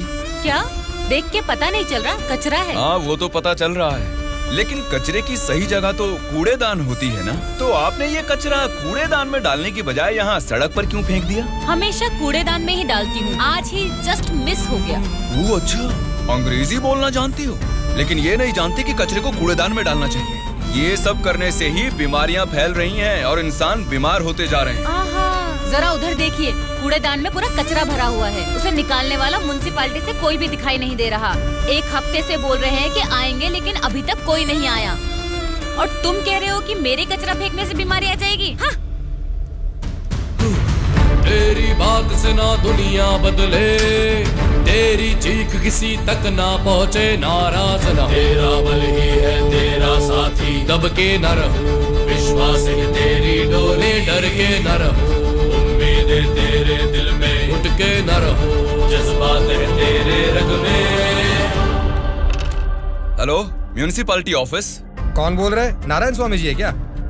अरे आपको कैसे पता चला? फोन में कैमरा लगाया हुआ है क्या? वो कुछ नहीं सर, हमारी गवर्नमेंट ऑफिस में जब लैंडलाइन बजती है तो वो आप ही का फोन होता है सर। बोलिए। सौंदर्य कॉलोनी में कूड़ेदान पूरा भर गया है बेटा, सारी कॉलोनी में बदबू फैल रही है, इसे जल्द से जल्द साफ करो। ओ ऐसा क्या? उसे साफ करने का काम हमारा नहीं है, प्राइवेट वालों को कॉन्ट्रैक्ट दिया है।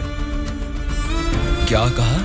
कचरा उठाने का काम भी प्राइवेट लोगों को दे दिया है? तो फिर आप क्या कर रहे हैं? आप जैसे लोगों के सवालों का जवाब दे रहे हैं नारायण स्वामी। ठीक है, उस कॉन्ट्रैक्टर का नंबर दो। हेलो।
हमेशा से यहीं पे सुसु करता हूँ। कल से यहाँ पर मत करना।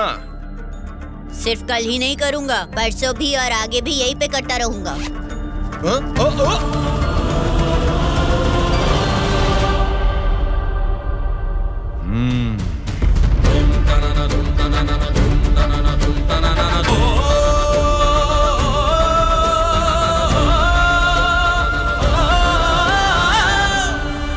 क्या हुआ? क्यों नहीं पेशाब किया?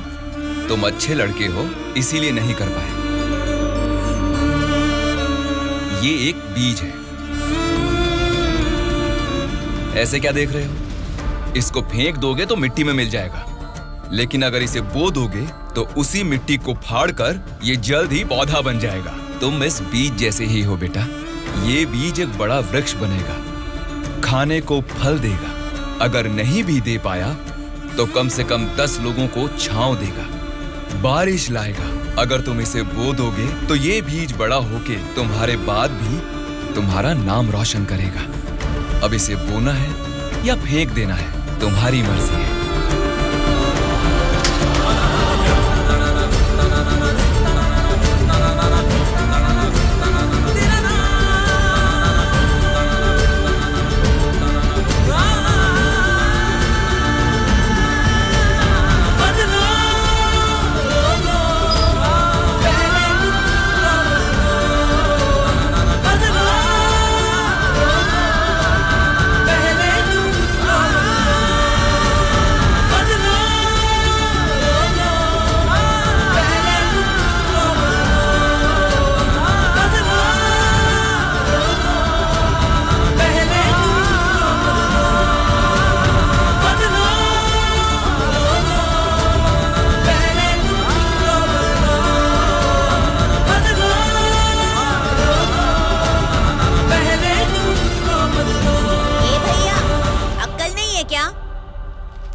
यहाँ इतनी सफाई है, यहाँ सुसु क्यों कर रहा है? वहाँ पब्लिक टॉयलेट है, उधर जाके सुसु करना। अरे वहाँ जाके हल्का होने का 2 रुपए लेते रे, पीने का पानी 1 रुपए रे, और हल्का होने के लिए 2 रुपए कहाँ से लाऊं मैं?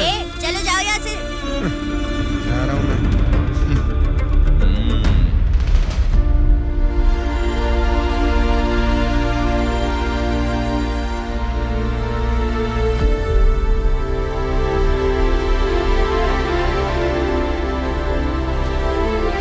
बेटा, राष्ट्रीय झंडे को उल्टा नहीं लगाते हैं, गलत बात।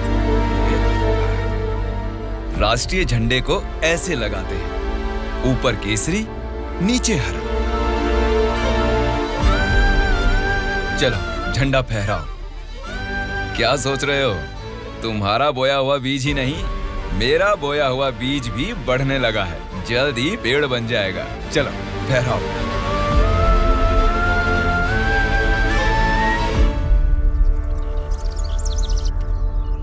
तुम्हारे माँ बाप कौन है? क्या करते हैं वो?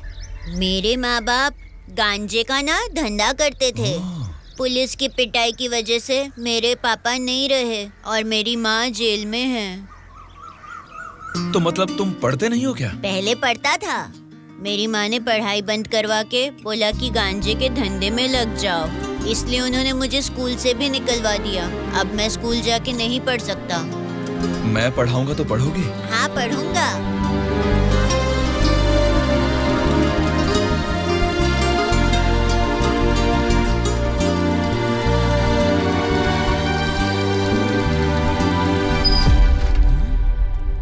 क्या कर रहे हो? स्कूल के बच्चों को दारू बेचना गलत बात है, वो भी इतने छोटे बच्चों को। 18 से कम उम्र वालों को दारू नहीं बेचनी। पता है ना तुम कानून का उल्लंघन कर रहे हो। कौन मैं? कानून की आंखों पर तो पट्टी बंदी है। पट्टी निकालो और अपने पीछे जेब में डाल दो। सिगरेट की दुकान स्कूल के बाजू में हो सकती है, मेरी वाइन शॉप नहीं हो सकती। मैंने कानूनन लाइसेंस लेके ये शॉप यहाँ खोली है। वैसे ही धंधा नहीं होने से हम परेशान हैं और तुम यहाँ आकर उपदेश देकर टाइम और धंधे की वाट लगा रहे हो। पढ़ाई करने वाले बच्चों को ही नहीं, पैसा मिलेगा तो दूध पीने वाले बच्चे को भी दारू बेचूंगा मैं, समझा तू? मेरा धंधा ही धर्म है। एक तो गलत काम कर रहे हो, ऊपर से चिल्ला रहे हो। हाँ चिल्लाऊंगा, क्या कर लेगा तू?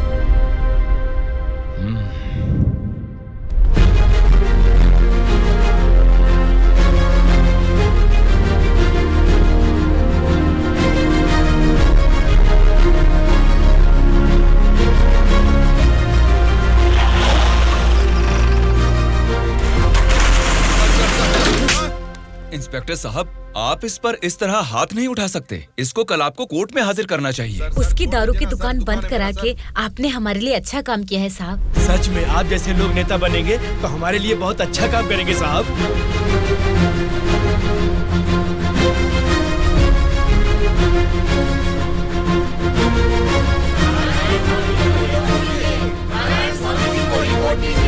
उस दिन जनता ने नारायण स्वामी को बहुत अच्छी मेजॉरिटी से जिताया था। जनता से इतना प्यार पाने के बाद उनके सुख दुख जानने के लिए वो हर एक चौखट पर गए।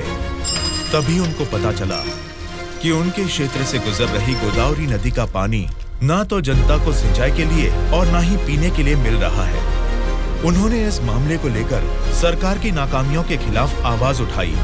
उस चुनाव क्षेत्र की रेडियस कितनी है, वहाँ के भौगोलिक हालात क्या है, वहाँ के मौसम से कितनी बुआई करनी पड़ेगी जिससे किसानों को अच्छी पैदावार मिले, ऐसे बहुत सारे समस्याओं पर एक किताब ही लिखकर जनता के बीच में गए और उनसे बात की। सच कहूँ तो आज मैं नहीं जीता, बल्कि मुझे जिताकर आप सब ने लोकतंत्र को जिताया है। इस बदलाव से देश की राजनीति में एक नई शुरुआत होगी। मेरे हाथ में जो किताब देख रहे हैं, इसमें हमारे चुनाव क्षेत्र की कमियों, आप सभी की जरूरतों और उनको मैं कैसे पूरा कर सकता हूँ, इसमें मैंने ये सब लिखा है। आज से ये हमारे चुनाव क्षेत्र का संविधान है। मैं असेंबली में खड़े होकर आपकी इन सभी समस्याओं के लिए लड़ूंगा। मैं आने वाले 5 सालों में हमारे चुनाव क्षेत्र की गतिविधियां बदलने के लिए भरी असेंबली में पूरी सच्चाई के साथ लड़ूंगा और ये मेरा आप सबसे वादा है।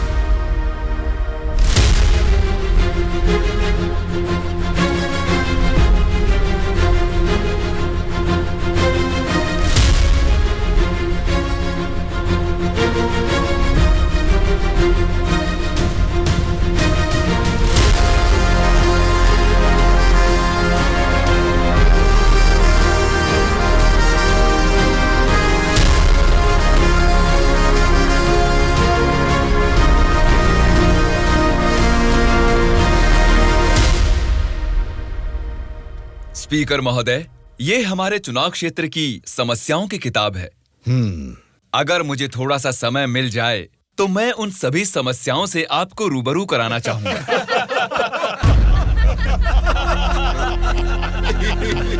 अरे आप लोग हंस क्यों रहे हैं? मैंने कोई कॉमेडी की है क्या? नहीं ना, हंसना बंद कीजिए। अध्यक्ष महोदय, नारायण स्वामी जी को देखकर ऐसा नहीं लगता कि असेंबली में आए हैं, किताब लेकर स्कूल में पढ़ने आए हैं ऐसा लगता है। अरे ये आप क्या कह रहे हैं? इसमें हमारे चुनाव क्षेत्र की समस्याएं लिखी हैं। Silence, silence. स्पीकर महोदय ने साइलेंस बोला, फिर भी हंस रहे हैं। चुप हो जाइए। ये क्या स्पीकर महोदय, ये तो आपकी भी नहीं सुन रहे। The house is adjourned. Tomorrow at 8 AM. चलो यार, चलो।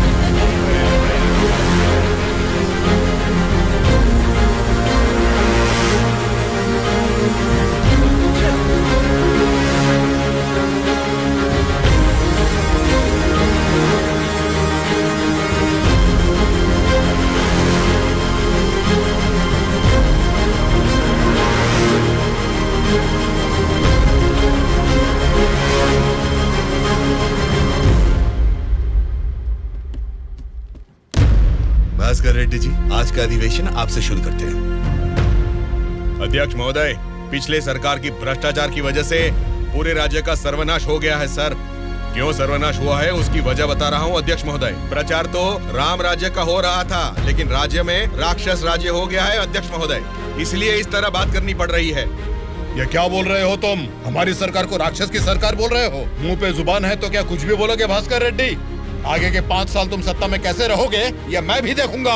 तुम क्या देखोगे? मुंह बंद करके बैठो, नहीं तो बैठ जाएंगे। क्या कर लोगे तुम? मैं क्या करूंगा? हमारी मेजोरिटी कितनी है पता है ना? 100 लोग हैं। अगर हम चाहेंगे तो तुम में से एक भी असेंबली को छोड़कर नहीं जा सकता। हाँ, कुरुक्षेत्र में कौरव भी 100 ही थे, याद है ना? लेकिन अंत में क्या हश्र हुआ उनका? हमने भी हाथ में चूड़ियां नहीं पहन रखी। बहुत बोल चुके हो तुम, अब बैठ जाओ। तुम कौन होते हो हमें बिठाने वाले?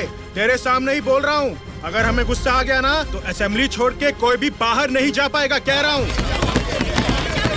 Silence, silence, please silence. क्या कह रहे हो? नहीं जा पाएंगे मतलब मारोगे हमें? दम है तो आ जाना, देखते हैं। ये क्या रे, हम लोग कुछ बोलते नहीं इसलिए सर पे चढ़ गए। तब से तुम ही हमें उकसा रहे तू हो। हमें उकसाएगा और हम भड़केंगे भी नहीं। हम क्या घूंघट ओढ़ के बैठे हैं? हिम्मत है तो हमको रोक के दिखा। जोश देखना है तो फिर आ जाओ, इधर का इधर ही फैसला कर देते हैं। आ जाओ, आ जाओ, अरे आ जाओ, मैं तो आ जा। बैठ जाइए आप लोग, बैठ जाइए, शांति रखिए। बस कर रेड्डी जी, मैंने साइलेंस बोला ना, कंट्रोल रखिए। साइलेंस, साइलेंस, आप सब लोग बैठ जाइए। Silence, silence. 1 घंटे के लिए सभा को स्थगित करता हूँ। भद्राचलम चुनाव क्षेत्र के एमएलए नारायण जी को मैं बात करने के लिए अनुमति देता हूँ। महोदय, आज इस सभा में मैं इन सभी के सामने एक बात बोलना चाहता हूँ। प्रोसीड। महोदय, यहाँ बैठे सभी लोग जनता के प्रतिनिधि हैं। जनता ने वोट दी, इसीलिए ये जीते। वोट देने वाली उस जनता के बारे में कोई बात ना करके इस सभा में एक दूसरे को कोसना, झगड़ा करना अच्छी बात नहीं है साहब। देखा जाए तो ये बेशर्मी है। अध्यक्ष महोदय, नारायण स्वामी जी अपनी मर्यादा का उल्लंघन कर रहे हैं। जनता ने आंख बंद करके वोट डालकर हमें नहीं चुना है। अध्यक्ष महोदय, इनकी मजाल तो देखिए, हमें बेशरम बोलता है। इस बात के ऊपर तो नारायण स्वामी जी को तुरंत हमसे यहाँ क्षमा मांगनी चाहिए, अभी के अभी।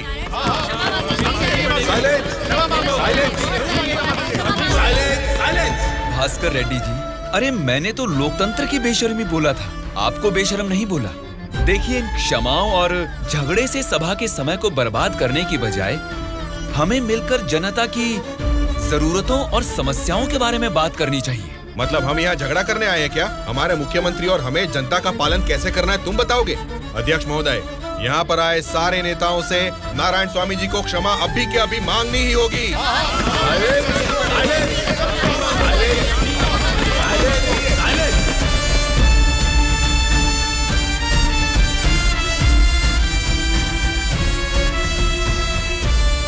उनके बर्ताव से तुम क्यों दुखी हो रहे हो? सब ठीक हो जाएगा साहब। एक बार फिर आपको बोलने का मौका जरूर मिलेगा साहब। गूंगे को माइक पकड़ा देंगे तो कुछ फायदा थोड़ा ही होगा। जितने भी मौका देंगे होने वाला कुछ नहीं है। सोच समझ के तो बात ही नहीं कर पाता है ये। ए गोलू, क्या बात कर रहा है तू? पागल हो गया क्या? मुंह बंद करके यहाँ से निकल जा, जा। उसकी बातों का बुरा मत मानिएगा साहब। उसने कुछ भी गलत नहीं कहा सुबैया। तुम उसकी बातों में गुस्सा देख रहे हो और मैं उन बातों के पीछे छिपी वजह।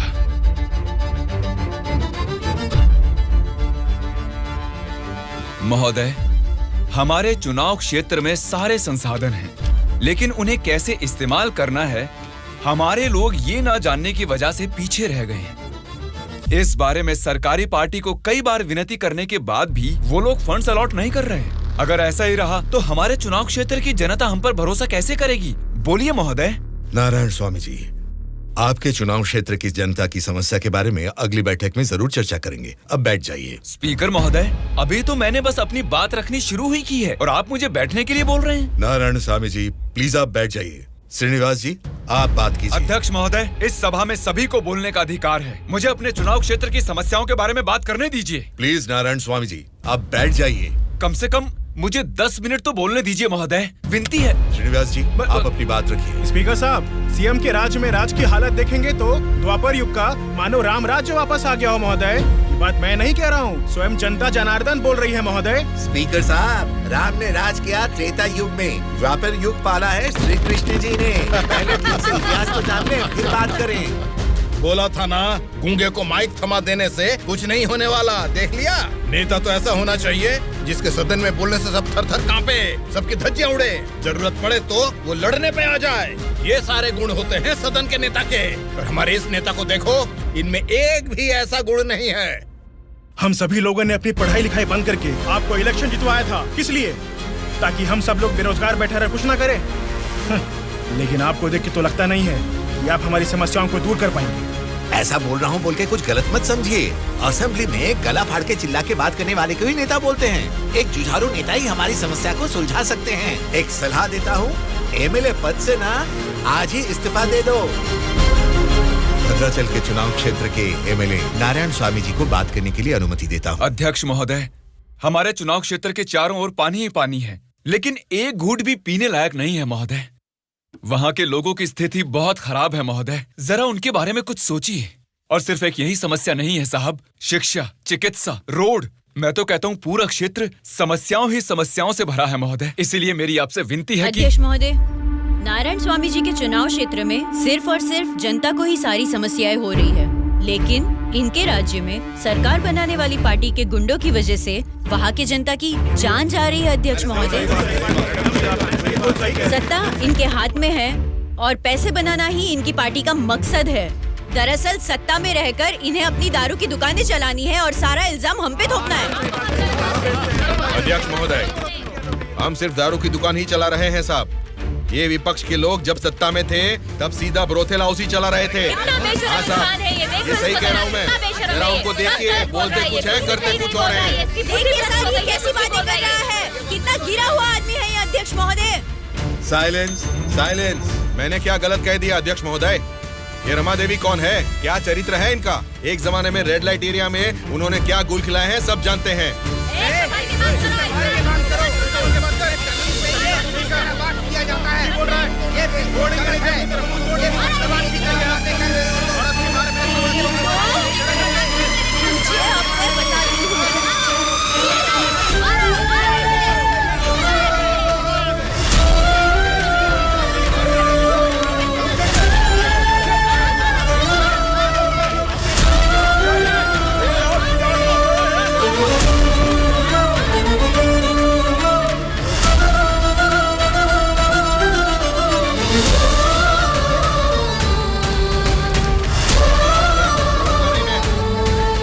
बस कीजिए।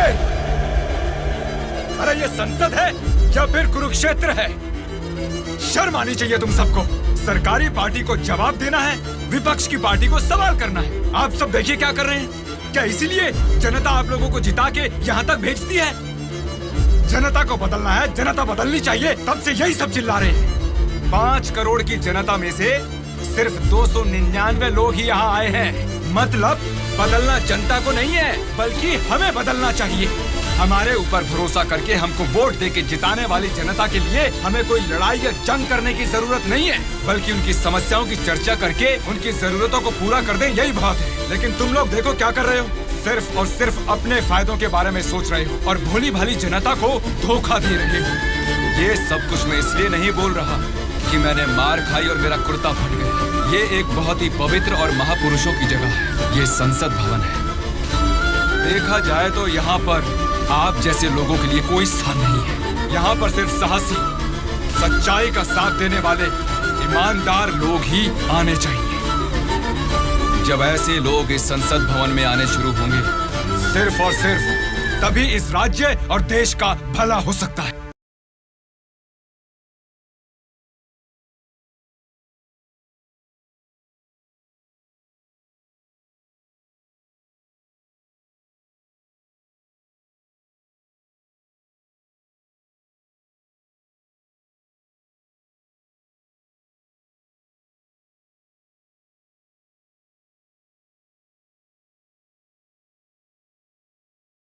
उदास क्यों हो आप?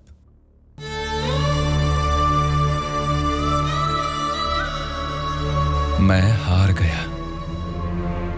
जनता से वादा करके उसे ना निभाने वाला नालायक बन गया मैं। क्या हो गया अंकल, आप ऐसे क्यों बात कर रहे हैं?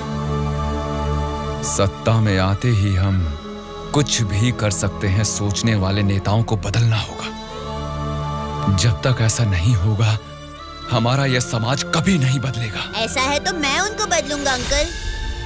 क्या कहा? तुम बदलोगे? हाँ अंकल, मैं बदलूंगा। तो ठीक है, चलो मुझसे ये वादा करो। मैं वादा करता हूँ अंकल, उन सब को मैं सच में बदल दूंगा।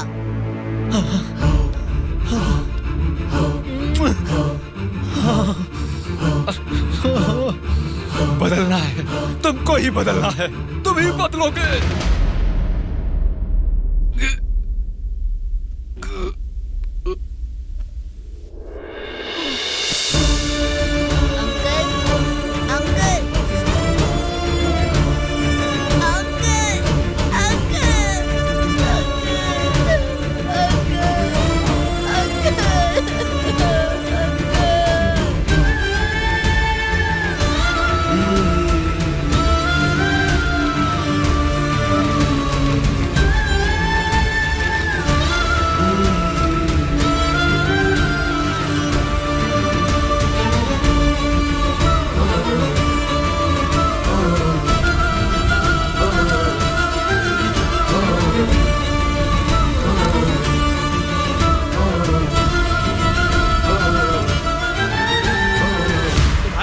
के साथ किसी ने क्या किया उससे हमारा क्या लेना देना? हम लोग जनता की सेवा करने वाले हैं, हमें यहाँ बुलाकर तकलीफ देना ठीक बात नहीं है। जनता की सेवा? क्या जनता की सेवा करते हैं आप लोग? एक एक करके बताइए। हर महीने बुजुर्गों को राशन मिल रहा है, और यही नहीं, अपाहिजों को हर महीने पेंशन दिया जा रहा है, बेरोजगारों को बेरोजगारी भत्ता दिया जा रहा है। इतने अच्छे काम कर रहे हैं, ये सब सेवा नहीं है क्या? जनता की सेवा करने का मतलब टाइम पर राशन का चावल और दाल देना है क्या? नहीं ना। 20 साल के लड़के को बेरोजगारी भत्ता क्यों देना? वो मेहनत नहीं करेगा क्या? 2 एकड़ जमीन वाले किसान को राशन क्यों देना? वो फसल उगा नहीं सकता क्या? आप लोगों की मेहनत करने की काबिलियत को मारकर उनकी पैदावार करने की क्षमता को बुरी तरह कुचल रहे हैं। जिस दिन आप लोग जनता को मुफ्त की चीजें देने के बजाय उनको ये बताएंगे कि मेहनत करना ही बेहतर है, उसी दिन आप लोग जनता की सच्ची सेवा कर पाएंगे सर। मतलब हम पर बिना यकीन के जनता हमको जिता रही है। आपका नाम मारुति राव है ना? हाँ हाँ।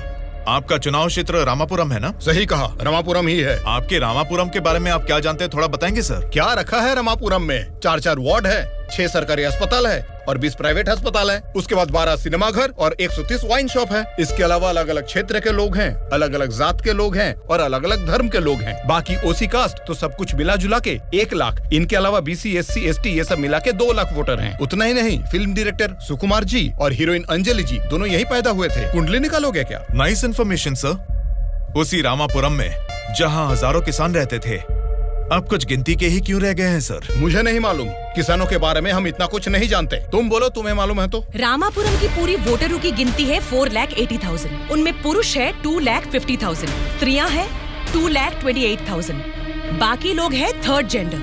वहाँ बारिश और पानी की सुविधा ज्यादा होने के कारण धान और गन्ना जैसे फसलों के लिए वो जमीन अनुकूल है। अब हम प्रॉब्लम की बात करेंगे। रामापुरम मेन सेंटर में एक बड़ी डंपिंग यार्ड है, और वहाँ के रोड्स के बारे में हम आपको जितना कम बताएं उतना ही अच्छा है। ये सरकारी पार्टी की MLA है, आपकी पूछताछ सही है, लेकिन हम तो विपक्ष के हैं ना, हमें इनके साथ क्यों उठा के लाए? एक विपक्षी पार्टी होने के नाते आपको गवर्नमेंट का सपोर्ट नहीं है, लेकिन आवाज उठाने के लिए असेंबली तो है ना। समस्याओं पर वहाँ क्यों नहीं बात करते? जनता ने वोट देकर आपको असेंबली इसलिए भेजा क्योंकि उनको यकीन था कि उनकी कुछ भलाई होगी, लेकिन पेट्रोल के बढ़ते रेट की आपको परवाह नहीं, बढ़ते ब्याज की आप बात ही नहीं करते। किसानों की आत्महत्या आप लोगों के लिए कोई मुद्दा ही नहीं है। बदलना है, अपने सोचने का ढंग बदलना है, हमारे बर्ताव का तरीका बदलना है। हमें बदलने को बोल रहे हो, ठीक है, जनता की क्या बात है? वो नोट लेके वोट नहीं दे रहे क्या हमें? उनको क्या बोलोगे? पैसे लेकर वोट डालना आखिर जनता को सिखाया किसने? आप जैसे नेताओं ने ही ना। वोट पर नोट की आशा रखने वाले ही नहीं हैं, वोट का इंसाफ चाहने वाले लोग भी हैं। आप क्या करते हैं? ऑटो चलाता हूँ। तो फिर ये पोस्टर क्यों चिपकाया है? नारायण के लिए इतना भी नहीं करेंगे तो अच्छा नहीं लगेगा। ऐसा क्यों? नारायण जी से आपको इतना लगाव किस लिए? वो हमारी तकलीफों को समझता है। वो सत्ता में आएगा तो बहुत लोगों को काम मिलेगा, हमारे गांव की तरक्की होगी। इतना भरोसा है? बिल्कुल भरोसा है। अगर उसने वादा कर दिया तो करके ही दिखाएगा। जब हमारे MLA चिनकोटा जी को अरेस्ट किया गया था, मेरे पति ने उनको छुड़ाने के लिए धरने पर पेट्रोल से खुद को जला लिया था। तो चिनकोटा जी ने क्या किया था? वे बोले थे कि सरकार में आते ही बात करके पैसा दिलाएंगे। मिला क्या? उन्होंने जबान दिया था, वादा तो वादा ही होता है ना। आपके दिए गए वादे जनता के सामने सिर्फ कहानियां बनकर रह गई हैं। कम से कम अब तो बदल जाइए। पार्टी बदलने के एजेंडा जैसे नहीं, जनता की तकदीरें बदलने वाले एजेंडा बन जाइए। अगर अब भी आप लोग नहीं सुधरोगे और ऐसा ही करते रहोगे तो यहाँ से कोई भी जिंदा बाहर नहीं जाएगा। सूर्या, इनको समझाने का कोई फायदा नहीं है, ये लोग ऐसे ही रहेंगे। मेरी बात मानो, सबको मार डालो। अरे रुको भाई रुको। ब्रदर, अगर आपको मारना है तो हमें मार दीजिए, लेकिन मरने से पहले हम सब बदलना चाहते हैं। हमको एक चांस तो दीजिए। इतने दिन जनता के पैसे कैसे लूटना है यही सोचते थे, अब एक मौका दे दो हमें। जनता के पैसे को जनता तक लौटाना है यही सोचेंगे। अब उस नारायण स्वामी के सपनों को हम सच करके दिखाएंगे। उसका नाम है सूर्या। ऑलरेडी एक मर्डर केस में वो सजा काट रहा है। सत्ताधारी पार्टी की सपोर्ट से वो जेल से बाहर निकला है। बहुत शातिर है वो। बड़ी होशियारी से वो दोनों पार्टियों के MLA को किडनैप करके लेके गया है। उसका प्लान क्या है, उसने क्यों किडनैप किया है, उसके सिवा और किसी को पता नहीं है। समझ गया सर। वो जहाँ भी हैं, सब MLA को सेफली लाने की जिम्मेदारी मेरी।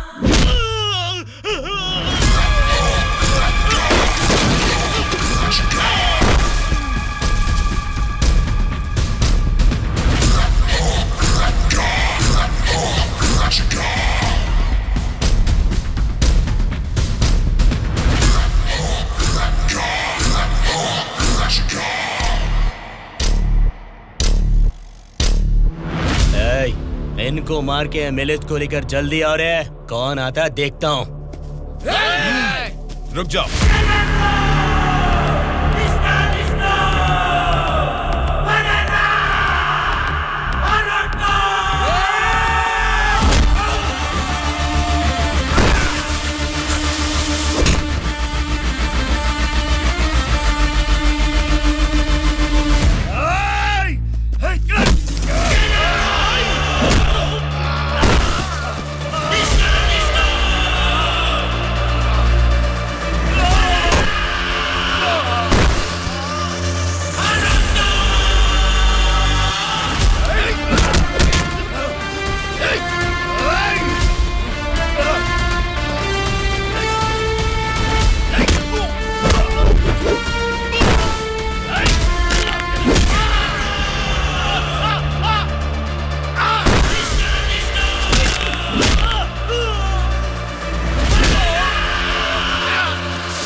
बोलो ध्रुवा। सॉरी सर, लगता है हमारे आने की खबर उनको पहले ही लग गई। What? हाँ सर, जब तक हम पहुंचे वो सब एमएलए को लेकर यहाँ से चला गया। तो अब क्या होगा? आज शक्ति परीक्षण है। आज अगर एमएलए को नहीं ला पाएंगे तो स्टेट में एक बड़ा इशू बन जाएगा। तुम किसी भी कीमत पर उन एमएलए को यहाँ ले आओ। Okay sir, I will try my level best.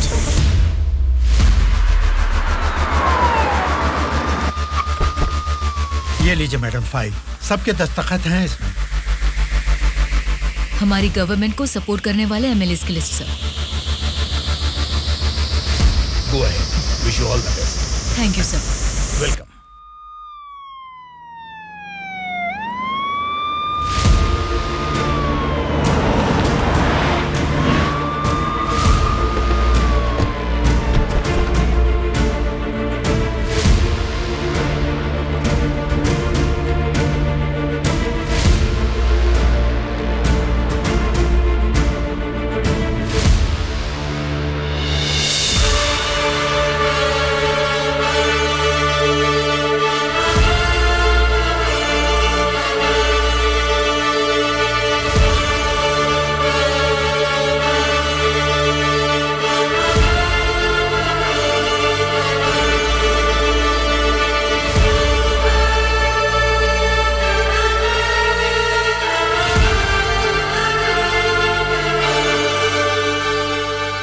राज्य में पहली बार महिला चीफ मिनिस्टर बनने के लिए कांग्रेचुलेशंस श्यामला भारती जी।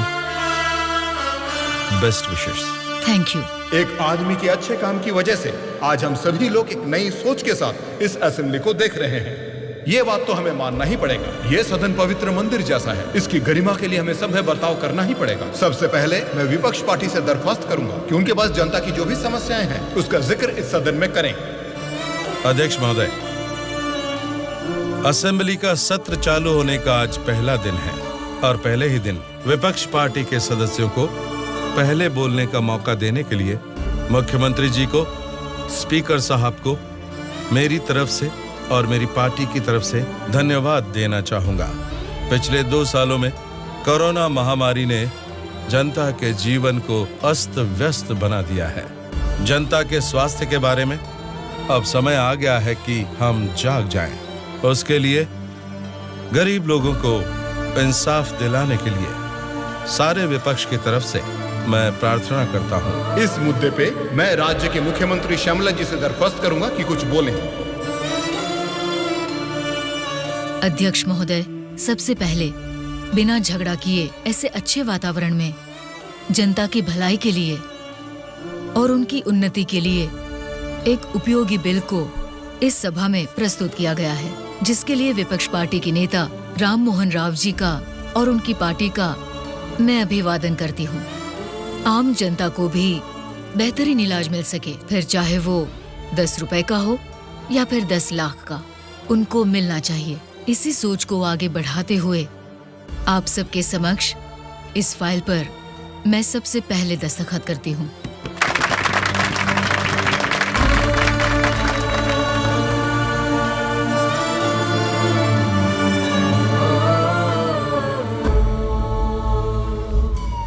तुमने जो सोचा उसे पा लिया सूर्या। नेक्स्ट टारगेट क्या है? हमारे देश की तरक्की जो कोई भी रोक रहा है वो लोग ही मेरा नेक्स्ट टारगेट है।